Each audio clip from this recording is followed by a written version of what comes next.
ઓટલો દે છે આવકારો, અને હેતે વધે છે પધારો. જ્ઞાનના પીપાસુ આપણો ઉમળકો છે પણ અનેરો. હિન્દુ ધર્મને કયો સનાતન, હિન્દુ ધર્મને કયો સનાતન, તોય આપણે ખોવલે ઝાલ્યો, થોડી આ વેળામાં લઈએ આચમનનો લાવો. આટલા ખોબલામાં થોડી આ વેળામાં લઈએ આચમનનો લાવો.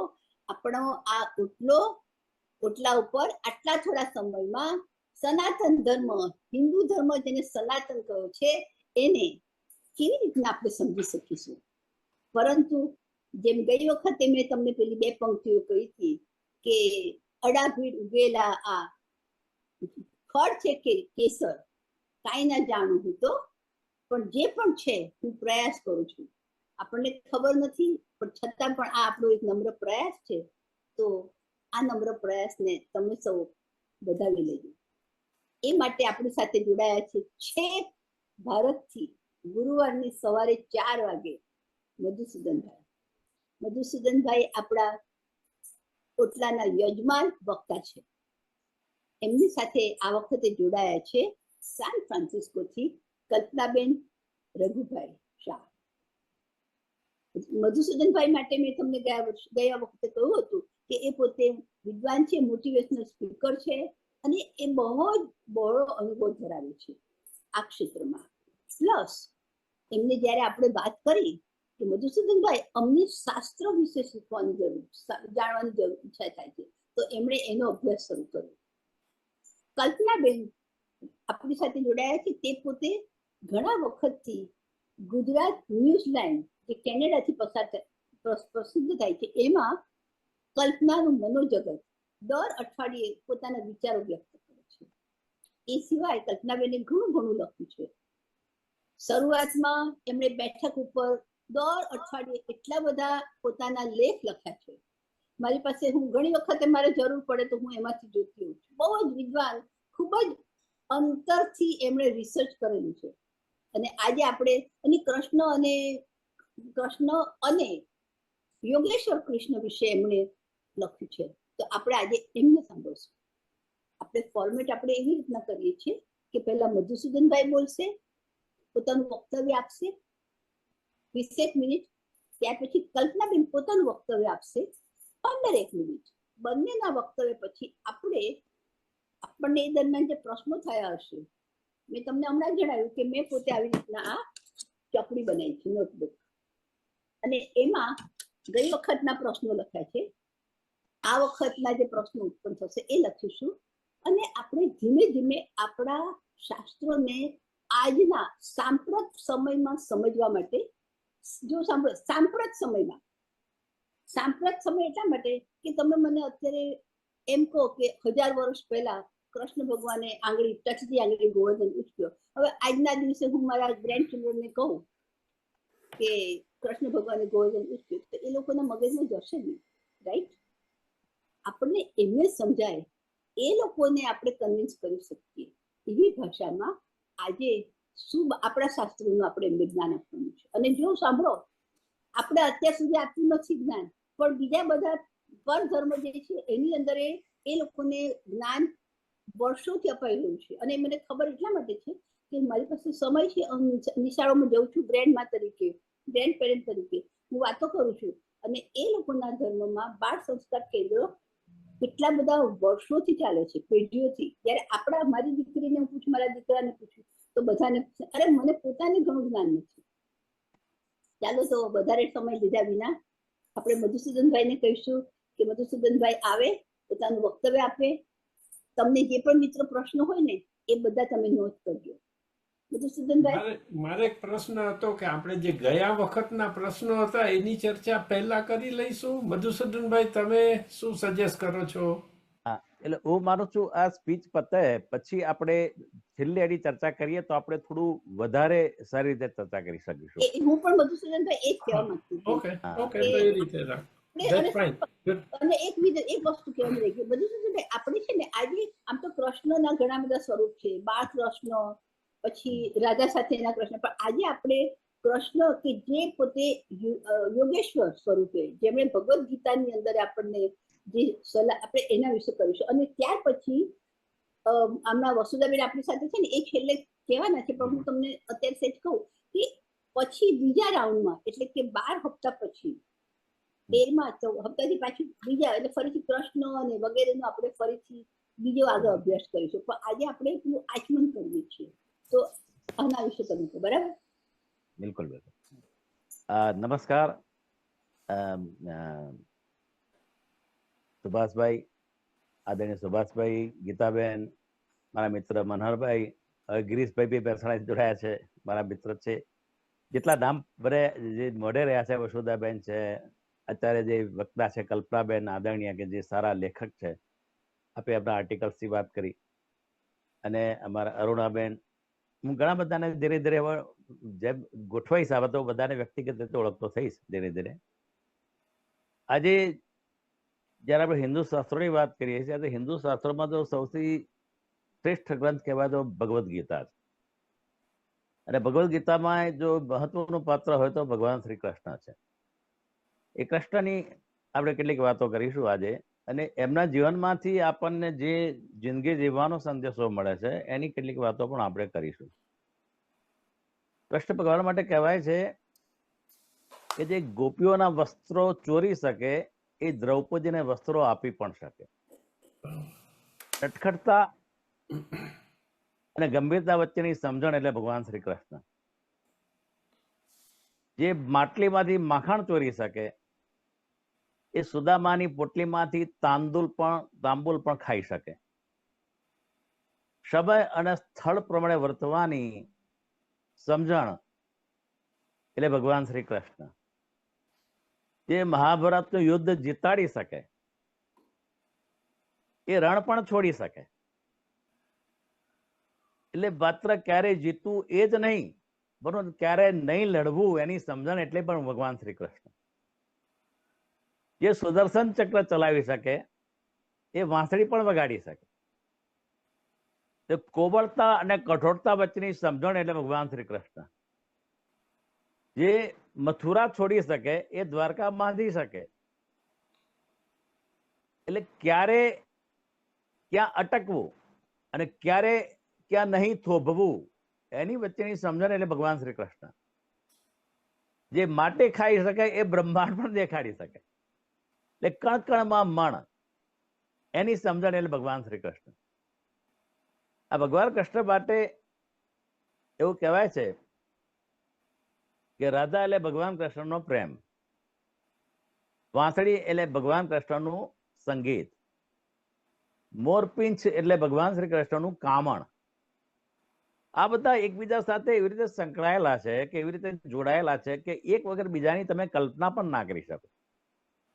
સુરદાસીએ સરસ વસ્તુ કહી છે કે રાધા વગર કૃષ્ણ અધૂરા અને કૃષ્ણ વગર રાધા અધૂરી. વાંસળી વગર કૃષ્ણ અધૂરા અને કૃષ્ણ વગર વાંસળી અધૂરી.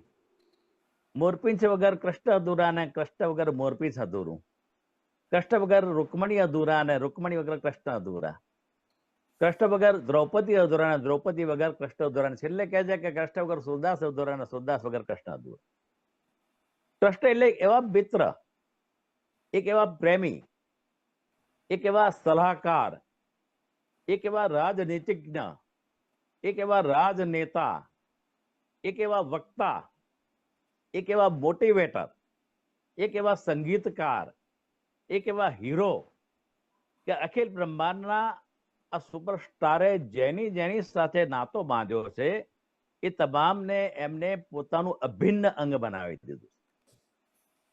મતલબ ભગવાન કૃષ્ણ કહે છે કે મારા ભક્તો વગર હું અધૂરો છું, હું મારા ભક્તોનો પડછાયો છું. અહીંયા જે જીવનની અમને શ્રેષ્ઠ વાત કહી છે એ એમ કીધે છે કે તમારી પ્રોમિસ જે હોય એ પ્રોમિસમાં તમારે પાક્કા રહેવું જોઈએ. તમે જે લોકોને પ્રોમિસ આપો છો એ બિલકુલ પાક્કી રીતે આપો ને એ નિભાવી તમે જાણો. અને એમને આગલો એમનો જન્મ રામચંદ્ર ભગવાનનો હતો, હવે પછીનો જન્મ કૃષ્ણનો હતો. તો રામચંદ્ર ભગવાનની જે રઘુપતિ રીત સદા ચલી આવી, પ્રાણ જાય પર બચન ન જાય, એ જ એમને અહીંયા પણ અપનાવ્યું છે. એટલે એમને જેમ જેમ પ્રોમિસ આપી છે. ભગવાન કૃષ્ણ કહે છે કે મારો ભક્ત કોઈ દરિયામાં ફસાયો હોય, કોઈ જંગલમાં ભૂલો પડ્યો હોય, કોઈ રણમાં અટવાયો પડે, એ જો મને પોકારે ને તો હું ત્યાં તરત જ પહોંચી જાઉં છું અને રક્ષા કરું છું. તમે જો હસ્તિનાપુરમાં જયારે દ્રૌપદીનો ચીરહરણ થયું ત્યારે ભગવાન કૃષ્ણ ત્યાં હાજર થઈ ગયા, એમને પોકાર કર્યો દ્રૌપદી. એટલે પ્રહલાદે પણ જ્યારે જ્યારે જે સ્થળે એમને યાદ કર્યા છે ત્યાં એ પહોંચી ગયા છે. તો કહેવાનો આશય છે કે ભગવાન કૃષ્ણ એટલે એમ કહે છે કે મારા ભક્તની પીડા એ મારી પીડા છે, મારા ભક્તનું દુઃખ એ મારું દુઃખ. અહીંયા બિલકુલ પ્રોમિસથી જે પરફેક્ટ વાત આવે છે એ આવે છે કે તમે જે લોકો જોડે નાતો બાંધો એની સાથે એવા સંલગ્ન થઈ જાઓ કે એની સાથે એવા રીતે જોડાઈ જાઓ કે એની તમામ તકલીફો તમારી થઈ જાય અને તમારે એને સહાનુભૂતિ માટેનો એક તમે એમના માટે જેને કહે ને એ મિનારો બની જાઓ તમે એનામાં. બીજી બહુ મહત્વની વસ્તુ એમને જે કહી છે કે એમાં કેટલીક વસ્તુ એમને એને જોડી છે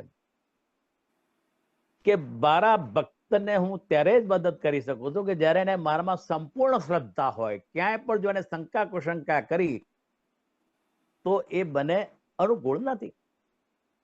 તમે ઉદ્ધવ ગીતા તમે વાંચો, ઉદ્ધવજીએ ભગવાન કૃષ્ણને પ્રશ્ન કર્યો હતો કે પ્રભુ જ્યારે દ્રૌપદીએ તમને યાદ કર્યા, પોકાર્યા, ત્યારે તમે તરત જ હાજર નતા થયા. તમે કેટલોક સમય લીધો હતો તો કેમ તરત જ હાજર ના થયા? ત્યારે ભગવાન કૃષ્ણએ કહ્યું હતું કે દ્રૌપદીને એક તે મારામાં થોડી શ્રદ્ધા નથી, એને થોડી અહંકાર પણ હતો કે હું આ પરિસ્થિતિને પહોંચી વળીશ. પણ પછી જયારે માથા ઉપરથી પાણી ગયું ત્યારે એને મને હૃદયથી પોકાર્યો, તરત જ હાજર થઈ ગયો હતો.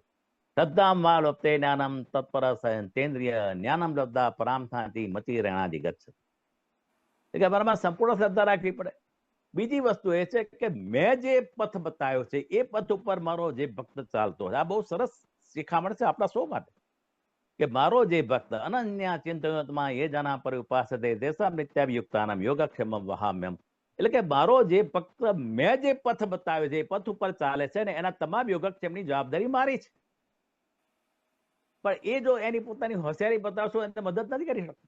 મતલબ મારામાં શ્રદ્ધા રાખીને મેં જે પથ બતાવ્યો છે એ પથ ઉપર તમે ચાલો. નરસિંહ મહેતા શ્રદ્ધા રાખી એમના પથ ઉપર ચાલે તો એમના કુંવરબાઈનું મેમરી પેન મેં ભરી આપ્યું. એમના તમામ જે છે ને એને એમના જીવનના સમસ્યાઓ એમને દૂર કરી ભગવાન કૃષ્ણે. આપણા જીવન માટે એ જ કહે છે કે તમે મારામાં શ્રદ્ધા રાખો, મેં જે બતાવ્યું છે પથ ઉપર, મતલબ સાચા રસ્તે પ્રામાણિક રસ્તે જો તમે ચાલશો ને તો તમારા છોકરા ક્યાં પડી જશે તમને ખબર નહીં પડે, તમારા છોકરાઓ ક્યાં ભણશે એ તમને ખબર નહીં પડે, તમારા છોકરાઓની કે બાળકોનું જે ફેમિલી જીવન છે એને શ્રેષ્ઠ બનાવવાની જવાબદારી મારી છે. પણ જ્યાં તમે તમારી હોશિયારી વાપરો છો ત્યાં હું કશું જ કરી શકું. ભગવાન કૃષ્ણના જીવનમાં જે લોકોએ પ્રવેશ કર્યો, જ્યારે જ્યારે પ્રવેશ કર્યો એ તમામનો ભગવાન કૃષ્ણે સહજતાથી સ્વીકાર કર્યો છે. એ દરેકને એમને પ્રેમપૂર્વક પોતામાં સમાવી લીધા છે. પછી એ નરસિંહ મહેતા હોય કે મીરાબાઈ, તુકારામ હોય કે ચૈતન્ય મહાપ્રભુ હોય, સુદામા હોય કે સુરદાસ હોય, તમામને એમને પ્રેમપૂર્વક પોતામાં સમાવી લીધા છે. સ્વીકારની સાથે સાથે ભગવાન કૃષ્ણ એ દરેકને સમર્પિત થઈ ગયા છે. કૃષ્ણએ રાધાને કદી એમ નથી કહ્યું કે રાધા તું મારી છે. કૃષ્ણએ રાધાને હંમેશા કહ્યું છે કે રાધા હું તારો છું.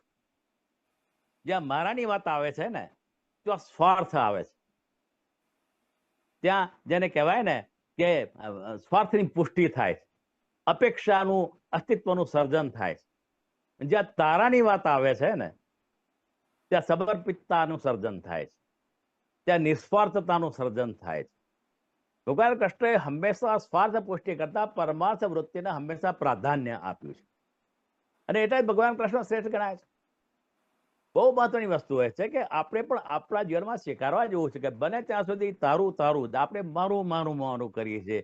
એ ભૂલી જો તારું તારું કરીએ ને તો એક સમર્પિતતા આપણામાં આવી જાય, સ્વાર્થ પુષ્ટિ નીકળી જાય અને પરમાર્થ વૃત્તિનો આપણામાં ઉદ્ભવ થાય. એ એમને સારો જીવનનો સંદેશો આપ્યો છે. ભગવાન કૃષ્ણને તમામ લોકો પોતાના માનતા હતા. જેટલા પણ લોકો ત્યાં એમના જીવનમાં આવ્યા તમામ લોકોને એમ કે કૃષ્ણ મહારાજ છે, પેલો કે કૃષ્ણ મહારાજ છે, પેલો કે કૃષ્ણ મહારાજ, એટલા બધામાં હળી પડી ગયા હતા અને કૃષ્ણ પણ બધાના બની જતા હતા. કૃષ્ણ એ પ્રેમ સ્વરૂપ હતા. એ પ્રેમથી તમામ લોકોને સમર્પિત થઈ જતા હતા અને તમામ લોકોને પોતાના બનાવી શકતા હતા. એ ભગવાન કૃષ્ણ એમને એ જ કીધું કે વસુદેવ કૌટુંબકમ, જેમ કે બેને વાત કરી કિતાબને શરૂઆતમાં વસુદેવ કૌટુંબકમ, એમ એમના સમગ્ર વિશ્વ પોતાનું કુટુંબ હતું. એ તમામને પોતાના માનતા હતા અને દરેક લોકો એમને પોતાના માનતા હતા. આ સમર્પિતતા એમને આપણને શીખવી. દરેક વ્યક્તિ અને દરેક પરિસ્થિતિને સહજતાથી સ્વીકારવીને એ બહુ અઘરું કાર્ય છે. મારા તમારા જીવનમાં એવા ઘણા પ્રસંગો બને છે, ઘણા વ્યક્તિઓ આવે છે, પણ દરેકને આપણે સહજતાથી સ્વીકારતા નથી. એમ દરેક પરિસ્થિતિને પણ આપણે સહજતાથી સ્વીકારતા નથી. જો આપણા માટે કંઈક સારું બને તો આપણે ઈશ્વરનો આભાર માનીએ છીએ, પણ જો કોઈ ખોટું બને તો આપણે કહીએ છીએ કે ભગવાન મેં તારું આટલું કર્યું તેમ છતાં તે મારું આટલું કામ નહીં કર્યું. ભગવાન કૃષ્ણના જીવનમાં એવી અનેક પરિસ્થિતિઓનું સર્જન થયું છે કે સારી પણ રહી છે, ખોટી પણ રહી છે, પણ તમામને સહજતાથી સ્વીકાર કર્યો છે એની જીવનના એક ભાગરૂપે. અને સ્વીકારની સાથે સાથે ભગવાન કૃષ્ણે ઘણું બધું છોડવું પણ પડ્યું છે. જન્મતાની સાથે એમને એમના માતા પિતા દેવકી અને વાસુદેવને છોડવા પડ્યા. ગોકુળમાં નંદ અને યશોદાના ઘરે એ મોટા થયા અને મોટા થયા એટલે એમને ગોકુળને પણ છોડવું પડ્યું. અને ગોકુળની સાથે સાથે નંદને પણ છોડવા પડ્યા, યશોદાને પણ છોડવી પડી, રાધાને પણ છોડવી પડી, વાંસળીને પણ છોડવી પડી, ગોકુળને ગાયોને છોડવી પડી, વૃંદાના રાસ્તા છોડવો પડ્યો, એમના બાળ સાથીઓને છોડવા પડ્યા. અને આ બધાને ભગવાન કૃષ્ણે સહજતાથી છોડ્યા છે. જ્યારે આ બધા છોડ્યા ત્યારે એમના ચહેરા ઉપર ક્યાંય પણ વિષાદ નહોતો, ક્યાંય ખિન્નતા નથી, ક્યાંય દુઃખ નહોતું એમને દર્શાવવા દીધું. આપણે નવી લાગશે કે પ્રસંગની તમે જો યાદ કરો તો ભગવાન કૃષ્ણ જયારે ગોકુળ છોડતા હતા ત્યારે ગોપીઓ રથની આડે આઈને સુઈ ગઈ હતી. સમગ્ર ગોકુળ રોતું હતું, ગોવાળો રોતા હતા, એમને રોકવા માટે બહુ જ પ્રયત્ન. ઇવન એ દ્રશ્ય જોઈને એમના જે સારથી હતા ઉદ્ધવજી, એ ઉદ્ધવજી પણ રડવા માંડ્યા હતા. પણ જ્યારે કૃષ્ણના મુખ ઉપર એક સરસ સરસ મરક એ હાસ્ય આપી રહ્યા હતા, એમને સ્માઇલ હતું, બિલકુલ દુઃખ નહીં. જ્યારે એ લોકો બહાર નીકળ્યા ગોકુળને ત્યારે ઉદ્ધવજીએ રથ ઉભો રાખીને ભગવાન કૃષ્ણને પ્રશ્ન કર્યો કે પ્રભુ આખું ગોકુળ રડે છે, હું રડું છું, તમે મરક હસો છો. ત્યારે ભગવાન કૃષ્ણએ ગીતામાં જે કૃષ્ણને અર્જુનને કહ્યું હતું એ જ વસ્તુ એમને ઉદ્ધવજીને કીધું કે ઉદ્ધવજી અસોચ્યાનન વસોત્તમ પ્રજ્ઞાવાદા ભાષસે ગતાસુ ને ગતાસુ નાનુસો તંતિ પંડિતા. એટલે કે વિદ્વાન માણસો કોઈ પણ વસ્તુનું ગુમાવ્યાનું કોઈ પણ વસ્તુના છોડવા ઉપર કોઈ શોક વ્યક્ત નથી કરતા, એને સહજતાથી સ્વીકારે છે. આનો અર્થ એવો નથી કે ભગવાન કૃષ્ણને દુઃખ નહોતું થયું. ભગવાન કૃષ્ણને ખૂબ જ દુઃખ થયું હતું, પણ એ દુઃખને પણ એમને સહજતાથી સ્વીકાર્યું. અને એ કૃષ્ણ પાસે આપણે સુખ માંગીએ છીએ કે પ્રભુ મને સુખ આપો. ભગવાન કૃષ્ણે આપણે સંદેશો આપ્યો છે કે તમારા જીવનમાં જે સુખ છે એને તમે સહજતાથી સ્વીકારો છો, પણ દુઃખને પણ સહજતાથી સ્વીકારતા તમે શીખો. સુખ અને દુઃખ એ બે પતિ પત્ની છે. એક તમારા ઘરમાં આવશે તો એની વાઈફ બીજા દિવસે આવવાની જ છે.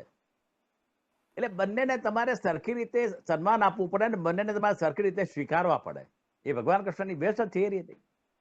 તમારે શિકાગોથી ન્યુયોર્ક જવું હોય કે ન્યુયોર્ક શિકાગો જવું હોય તો તમને કદાચ રેલવેનું રિઝર્વેશન મળી જાય, પ્લેનનું રિઝર્વેશન મળી જાય, પણ જિંદગીની રેલમાં કદાચ પણ તમને રિઝર્વેશન મળતું નથી, તમે અનરિઝર્વ જ જવું પડે છે.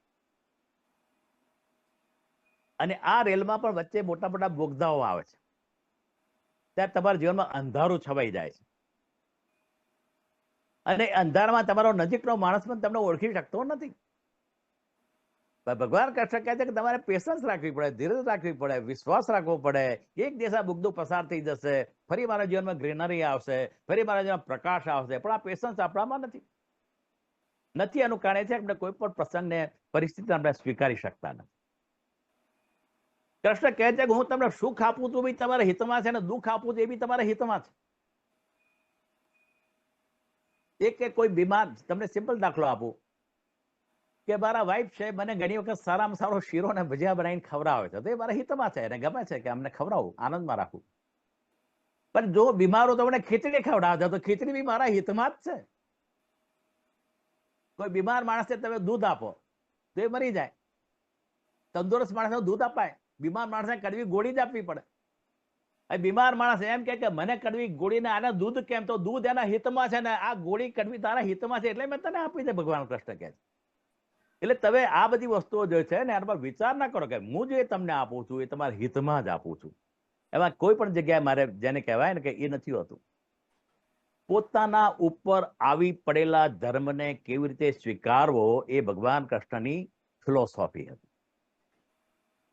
જ્યારે એમને મામા કંસનો વધ કર્યો એટલે જરાસંઘ છે એ કૃષ્ણ અને બલરામના ઉપર જેને કહેવાય ને કે હુમલો કરવાની તૈયારીમાં હતો મથુરામાં, ત્યારે ભગવાન કૃષ્ણએ મથુરાને છોડ્યું અને રણછોડ કહેવાય.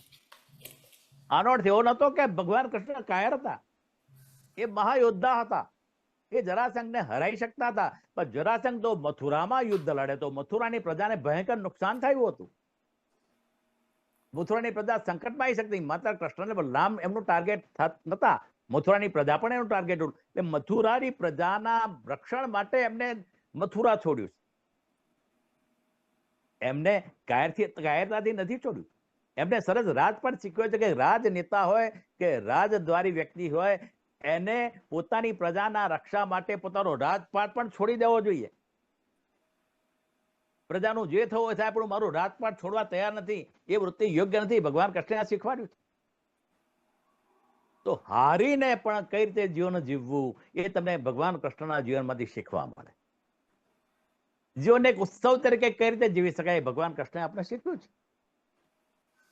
ભગવાન કૃષ્ણના જીવનમાં જે મેઇન વસ્તુ હતી કે ધર્મ, કર્મ અને જ્ઞાન, આ જે ત્રણ વસ્તુઓ છે એમના જીવનમાં ઉચ્ચ કક્ષાએ પ્રસ્થાપિત થઈ હતી. એમનો જન્મ જે હતો એ આ દુનિયામાંથી અન્યાયનો અંત કરવા માટે, ધર્મને પ્રસ્થાપિત કરવા માટે થયો. પણ એક સામાન્ય માનવીની મર્યાદામાં રહીને ધર્મને પ્રસ્થાપિત કરવો કૃષ્ણ માટે બહુ અઘરું હતું. આમ છતાં આપણે એમને કરી બતાવ્યું. એમને જયારે કહેવાય ને કે અર્જુનને ગીતામાં પણ કહ્યું કે યદા યદા હિ ધર્મસ્ય ગ્લાનિર્ભવતિ ભારત અભ્યુત્થાનમ અધર્મસ્ય તદાત્માનમ સૃજામ્યહમ પરિત્રાણાય સાધુના વિનાશાય ચ દુષ્કૃતામ ધર્મ સંસ્થાપનાય સંભવામી યુગે યુગે. એટલે કે અર્જુન જયારે દુનિયામાં ધર્મનો લોપ થાય છે, લોકો દૃષ્ટતા આચરતા થઈ જાય છે, વડીલોને એમના કોઈ સન્માન નથી થતા, સાધુ સંતોના સન્માન નથી થતા, એમના અપમાનો થાય છે, ત્યારે મારા પૃથ્વી ઉપર આ લોકોના રક્ષણ માટે મારે જન્મ લેવો પડે. પણ આ કાર્ય એક સામાન્ય માનવી થઈને કરવું બહુ અઘરું હતું એમના માટે. ભગવાન કૃષ્ણે ગોકુળમાં બાળપણમાં જે માખણ ચોર્યું, એ માખણ ચોરવાથી માંડીને એ મહાભારત યુદ્ધમાં અર્જુનના સારથી બન્યા ત્યાં સુધીનું દરેક કાર્ય એમને એક સામાન્ય માનવીની મર્યાદામાં રહીને કર્યું છે. એમને ક્યાંય અહંકાર નથી બતાવ્યો. એમને એ એક તમને નવી લાગશે કે મહાભારતનું જે સમગ્ર યુદ્ધ થયું કે એ સમયનો જે સમય હતો એ સમયમાં ભગવાન કૃષ્ણને ભગવાન કોઈ માનતું નહોતું, બધા જ એમને સામાન્ય વ્યક્તિ જ માનતા હતા. આ યુદ્ધમાં માત્ર બે વ્યક્તિઓ એવા હતા કે જે ભગવાન કૃષ્ણ ઈશ્વર છે સ્વયં જાણતા હતા. એક હતા ભીષ્મ પિતામહ અને બીજા હતા દ્રોણાચાર્ય. આ બેને ખબર હતી કે સ્વયં ઈશ્વર છે, સ્વયં વિષ્ણુ ભગવાન છે અને એમની સાથે લડવું અઘરું છે, ત્યાં તમારી હાર થાય જાણતા હતા. પણ આ બંનેને પણ ભગવાન કૃષ્ણએ ભ્રમત કર્યા હતા, બ્રહ્મા નાખ્યા હતા અને એમના મનમાં ભ્રમણા પેદા કરી હતી કે મારી સાથે પણ યુદ્ધ સંભવ છે. વિચાર કરો કે આપણે કંઈક આવી વિશેષતા ધરાવતા હોઈએ તો આપણામાં જે અહંકાર પેદા થાય એ ભગવાન કૃષ્ણમાં કદાપી અહંકાર નતો. એ સામાન્ય માનવીની જેમ જીવન જતા, કદી પણ એમને એવું વિચાર્યું નથી. ભગવાન કૃષ્ણ એક શ્રેષ્ઠ લીડર હતા, બેસ્ટ નેતા કહેવાય. મહાભારતનું યુદ્ધ ના થાય એ માટે છેક છેલ્લે સુધી એમને પ્રયત્નો કર્યા છે. જ્યારે પાંડવો વનવાસ ભોગવીને પાછા આવ્યા ત્યારે એ ભગવાન કૃષ્ણને મળ્યા કે પ્રભુ હવે અમને અમારું રાજ અપાવો. ભગવાન એમને લઈને હસ્તિનાપુર દુર્યોધન પાસે જાય કે દુર્યોધન હવે આ લોકો એમની પ્રોમિસ પૂરી થઈ છે એમની જે વનવાસની, તું હવે એમનું રાજ્ય પાછું આપી દે. તો દુર્યોધન કહે છે કે હું એમના રાજ્ય નહીં આપું પાછું. એટલે ભગવાન કૃષ્ણ લાગે છે કે આ તો બહુ વિપરીત પરિસ્થિતિનું નિર્માણ થયું. ઘણું સમજાવ્યું પણ દુર્યોધન માન્યો નહીં. એટલે એમને વચલો માર્ગ અપનાવ્યો કે ભાઈ તું ભલે એમનું રાજ ના આપે, એમને 5 ગામ આપ. ખાલી આ 5 ગામ છે એમાં એ લોકો એમનો પોતાના જીવનો ગુજારો કરી દેશે. પણ દુર્યોધન કહે છે કે સ્વયગ્રહી નહીં દાસ્યામી વિના યુદ્ધે ન કેશવ. એટલે કે 100 ની અણી જેટલી જમીન આપવા પણ એમને તૈયાર નથી. 5 ગામની વાત તો પછી આવે છે પ્રભુ કેશવ, અને એમને જો લેવું હશે તો મારી પાસે યુદ્ધ કરવું પડશે. દુર્યોધન યુદ્ધ માટે થનગને છે, યુદ્ધ માટે તલપાપડ છે, યુદ્ધ મારે હરકપદુડો છે, કારણ કે એની પાસે ભીષ્મ છે, દ્રોણાચાર્ય છે, કર્ણ છે અને 14 અક્ષોહિણી સેના છે. આપ લોકોને કદાચ ખ્યાલ હશે કે મને ખબર નથી ભટ્ટ સાહેબ, પણ એક અક્ષોણી સેના એટલે તમને માપ કહું તો સમગ્ર જ્યારે લશ્કર પસાર થતું હોય ત્યારે જે રજકણો ઉઠે છે, ધૂળના રજકણો, ત્યાં દૂર એક તાસક મૂકવામાં આવે, થાળી મૂકવામાં આવે. એ રજકણો ઉડતા ઉડતા એ થાળીમાં પડે અને આખી થાળી જ્યારે ભરાઈ જાય રજકણોથી, અને જ્યારે એ જેના પસાર થઈ અને એક અક્ષોણી સેના કહેવાય. એવી 14 અક્ષોણી સેના દુર્યોધન પાસે હતી. એટલે એને કે યુદ્ધ માટે તૈયાર હતો. એટલે જ્યારે હવે તો પાર્થને કહો ચડાવે બાણ, હવે તો યુદ્ધ એ જ કલ્યાણ, એ પરિસ્થિતિનું નિર્માણ થયું ને ત્યારે કૃષ્ણ એ દુરાચારીઓ સાથે, અધર્મીઓ સાથે છળકપટ કરતા પણ એ અટકાયા નતા. આપણે ખબર હતો જ્યારે યુદ્ધની અંદર કર્ણ ખરો, કર્ણનું જે વ્હીલ હતું રથનું, એ વ્હીલ જ્યારે તૂટી જાય છે અને રિપેર કરતો હોય છે કર્ણ, ત્યારે ભગવાન કૃષ્ણ કે અર્જુનને કહે છે કે તું હવે એના ઉપર તીર ચડાવે. ત્યારે કર્ણ કહે છે કે આ તો અધર્મ છે, મારી સાથમાં શસ્ત્રો નથી, હું આ રથના રિપેરિંગના કાર્યમાં અટવાયેલું છું, તમે મને મારો વધ કરો છો, એ અધર્મ છે. ત્યારે ભગવાન કૃષ્ણ કહે છે કે જ્યારે હસ્તિનાપુરમાં દ્રૌપદીના જે વસ્ત્રોનું હરણ થતું હતું ત્યારે તારો ધર્મ ક્યાં ગયો હતો? એવું કહેવાય છે કે એક યોદ્ધા સાથે એક યોદ્ધો જ લડી શકે. જ્યારે અભિમન્યુને તમે ઘણા બધા ભેગા થઈને મારો ત્યારે તારો ધર્મ ક્યાં ગયો હતો? એવન અભિમન્યુ મરણ પથારી હતો ત્યારે એને તું જોડે ઉભો હતો ત્યારે અભિમન્યુએ તારી પાસે પાણી માંગ્યું, પણ માત્ર દુર્યોધનને સારું લાગે એ માટે તેને પાણી નતું આપ્યું. ત્યારે તારો ધર્મ ક્યાં ગયો હતો? આ ભગવાન શ્રી કૃષ્ણ છે. એમને લોકોને ધર્મ પણ યાદ કરાયા છે અને એમના અધર્મ પણ એમને યાદ કરાયા છે. દુનિયાને નથી કહેતા કે તમે સારા ખોટા કર્મો તમારે ભોગવવા જ પડશે. કોઈ પણ સંજોગોમાં તમે સારું કરો તો હું સારો ફાયદો આપીશ, પણ તમે ખોટું કરજો એનો તમને નુકસાન પણ થશે. અહીંયા એવી ક્રોસ સિસ્ટમ નથી, પ્લસ માઇનસ સિસ્ટમ નથી કે તમે સારા કાર્યો કરો એટલે તમે પ્લસમાં આવી જાઓ, માઇનસ કરો એમાં કપાઈ જાય. સારા બી ભોગવવા પડે, ખોટા પણ ભોગવવા પડે છે. એવું ભગવાન કૃષ્ણે સંદેશો આપ્યો. કૃષ્ણ એક સારામાં સારી જેને વહીવટી તંત્રની જે મેનેજમેન્ટ સિસ્ટમ એ હતી કે દરેક વ્યક્તિના જેને કહેવાય ને એ પોતે એની જેને કહેવાય ને સારી વસ્તુઓ, વીકનેસીસ અને જે એની જે સ્ટ્રોંગનેસ છે, સ્ટ્રેન્થ છે, એના પ્રમાણે એ દરેક વ્યક્તિને ધર્મના કામમાં જોડી શકતા હતા. પણ આમાં ક્યાંય પણ એમને પોતે મેં કર્યું એવો ભાવ નતા આવતા, નિર્લિપ્તતા રાખી શકતા હતા. આ કાર્ય મેં કર્યું એવું કૃષ્ણે કદાપી નથી કર્યું. આપણે નથી હું ઘણી જગ્યાએ જોયું છું કે નાના નાના કામો કરે છે લોકો, ફોટાઓ આપે છે, છાપામાં આપે છે, આ આપે છે, તે આપે છે. આ મેં કર્યું. ઘણા તો એવા છે કે બીજાના કાર્યો પણ પોતાનામાં નાખી દે કે આ મેં કર્યું. ભગવાન કૃષ્ણ ભગવાન હતા, એમને કદાપી એમ નથી કીધું કે આ કરે. મને બેન કહેજો, મારો સમય પૂરો થયેલો કે મને ખ્યાલ નહીં આવે. બરાબર? વાંધો નહીં, હજુ છે સમય થોડો. ઇન્ટરેસ્ટિંગ. યા ગો હેડ. તમે ઇન્ટરેસ્ટિંગ બધું રસથી કહો છો અમને, પણ ના ના 5-7 મિનિટ, કારણ કે પછી ઓકે વાંધો નહીં, હું એટલા પૂરી કરી દઉં. બરાબર? તો ભગવાન કૃષ્ણએ હંમેશા એમ કીધું છે, આપણે હંમેશા એમ કહેવું જોઈએ કે કરતા હે તો કન્યા નામ મેરા હો રહા હે. આપણે શું કે આ મેં કર્યું? હકીકત આ છે. તમને નવી લાગશે કે જ્યારે ઇન્દ્રએ એના 12 મેઘ ખાંગા કર્યા અને ગોકુળમાં વરસાદ પડ્યો ત્યારે બધાને ભેગા કર્યા એમને કે ભાઈ આપણે આ જે મેરુ પર્વત છે જે પર્વત છે આ એને ઊંચો કરવાનો છે. પર્વત ગોવર્ધન પર્વત આપણે બધા ઊંચો કરવા, બધા લાકડીઓ નાખો. બધા ગોવાને એમાં છે કે અમારે લાકડી જ ઊંચો કર્યો. એમણે એકચ્યુઅલ ટટ્ટી અંગ્રેજી એમને ઊંચો કર્યો છે, પણ એમને નથી કીધું કે મેં ઊંચો કર્યો. એને બધાને યશ આપે છે કે જો આપણે બધા કેવો ઊંચો કર્યો, આપણે બધા બચી ગયા. આ કૃષ્ણ હતા. ઇવન ભગવાન કૃષ્ણએ ગીતામાં અર્જુનને તમામ જયારે બોધ આપ્યો અને બોધ આપ્યા પછી પણ ભગવાન કૃષ્ણે અર્જુનને છેલ્લે કહે છે કે અર્જુન તદ્વિધિ પ્રણિપાતેન પરિપ્રસ્થેન સેવયા ઉપદેક્ષ્યંતિ તેના નામ જ્ઞાનીન તત્વદર્શિન. એટલે કે અર્જુન મેં તને આટલો બધો બોધ આપ્યો, આમાંય તને જાય કે શંકા કુશંકા થાય કોઈ મોટા મહાજ્ઞાનીને જઈને પૂછે દે. એ ભગવાન કૃષ્ણ પોતે કર્મયોગી હતા, મહાજ્ઞાની હતા, અને અર્જુન એમ કહે કે હું બીજા મહાજ્ઞાનીને પૂછજે. એનું મુખ્ય કારણ એક જ હતું કે ભગવાન કૃષ્ણ હતા, એમના અહંકાર નતો. એ એમના જેવા બીજા અનેક પંડિતો ગુરુઓને એટલું સન્માન આપતા કે એ લોકો બી મહાજ્ઞાનીઓ છે. અને એમને ચોખ્ખું કીધું કે જે વ્યક્તિ પોતાના સંપૂર્ણ જ્ઞાની માને છે એના જેવો અજ્ઞાની કોઈ નથી.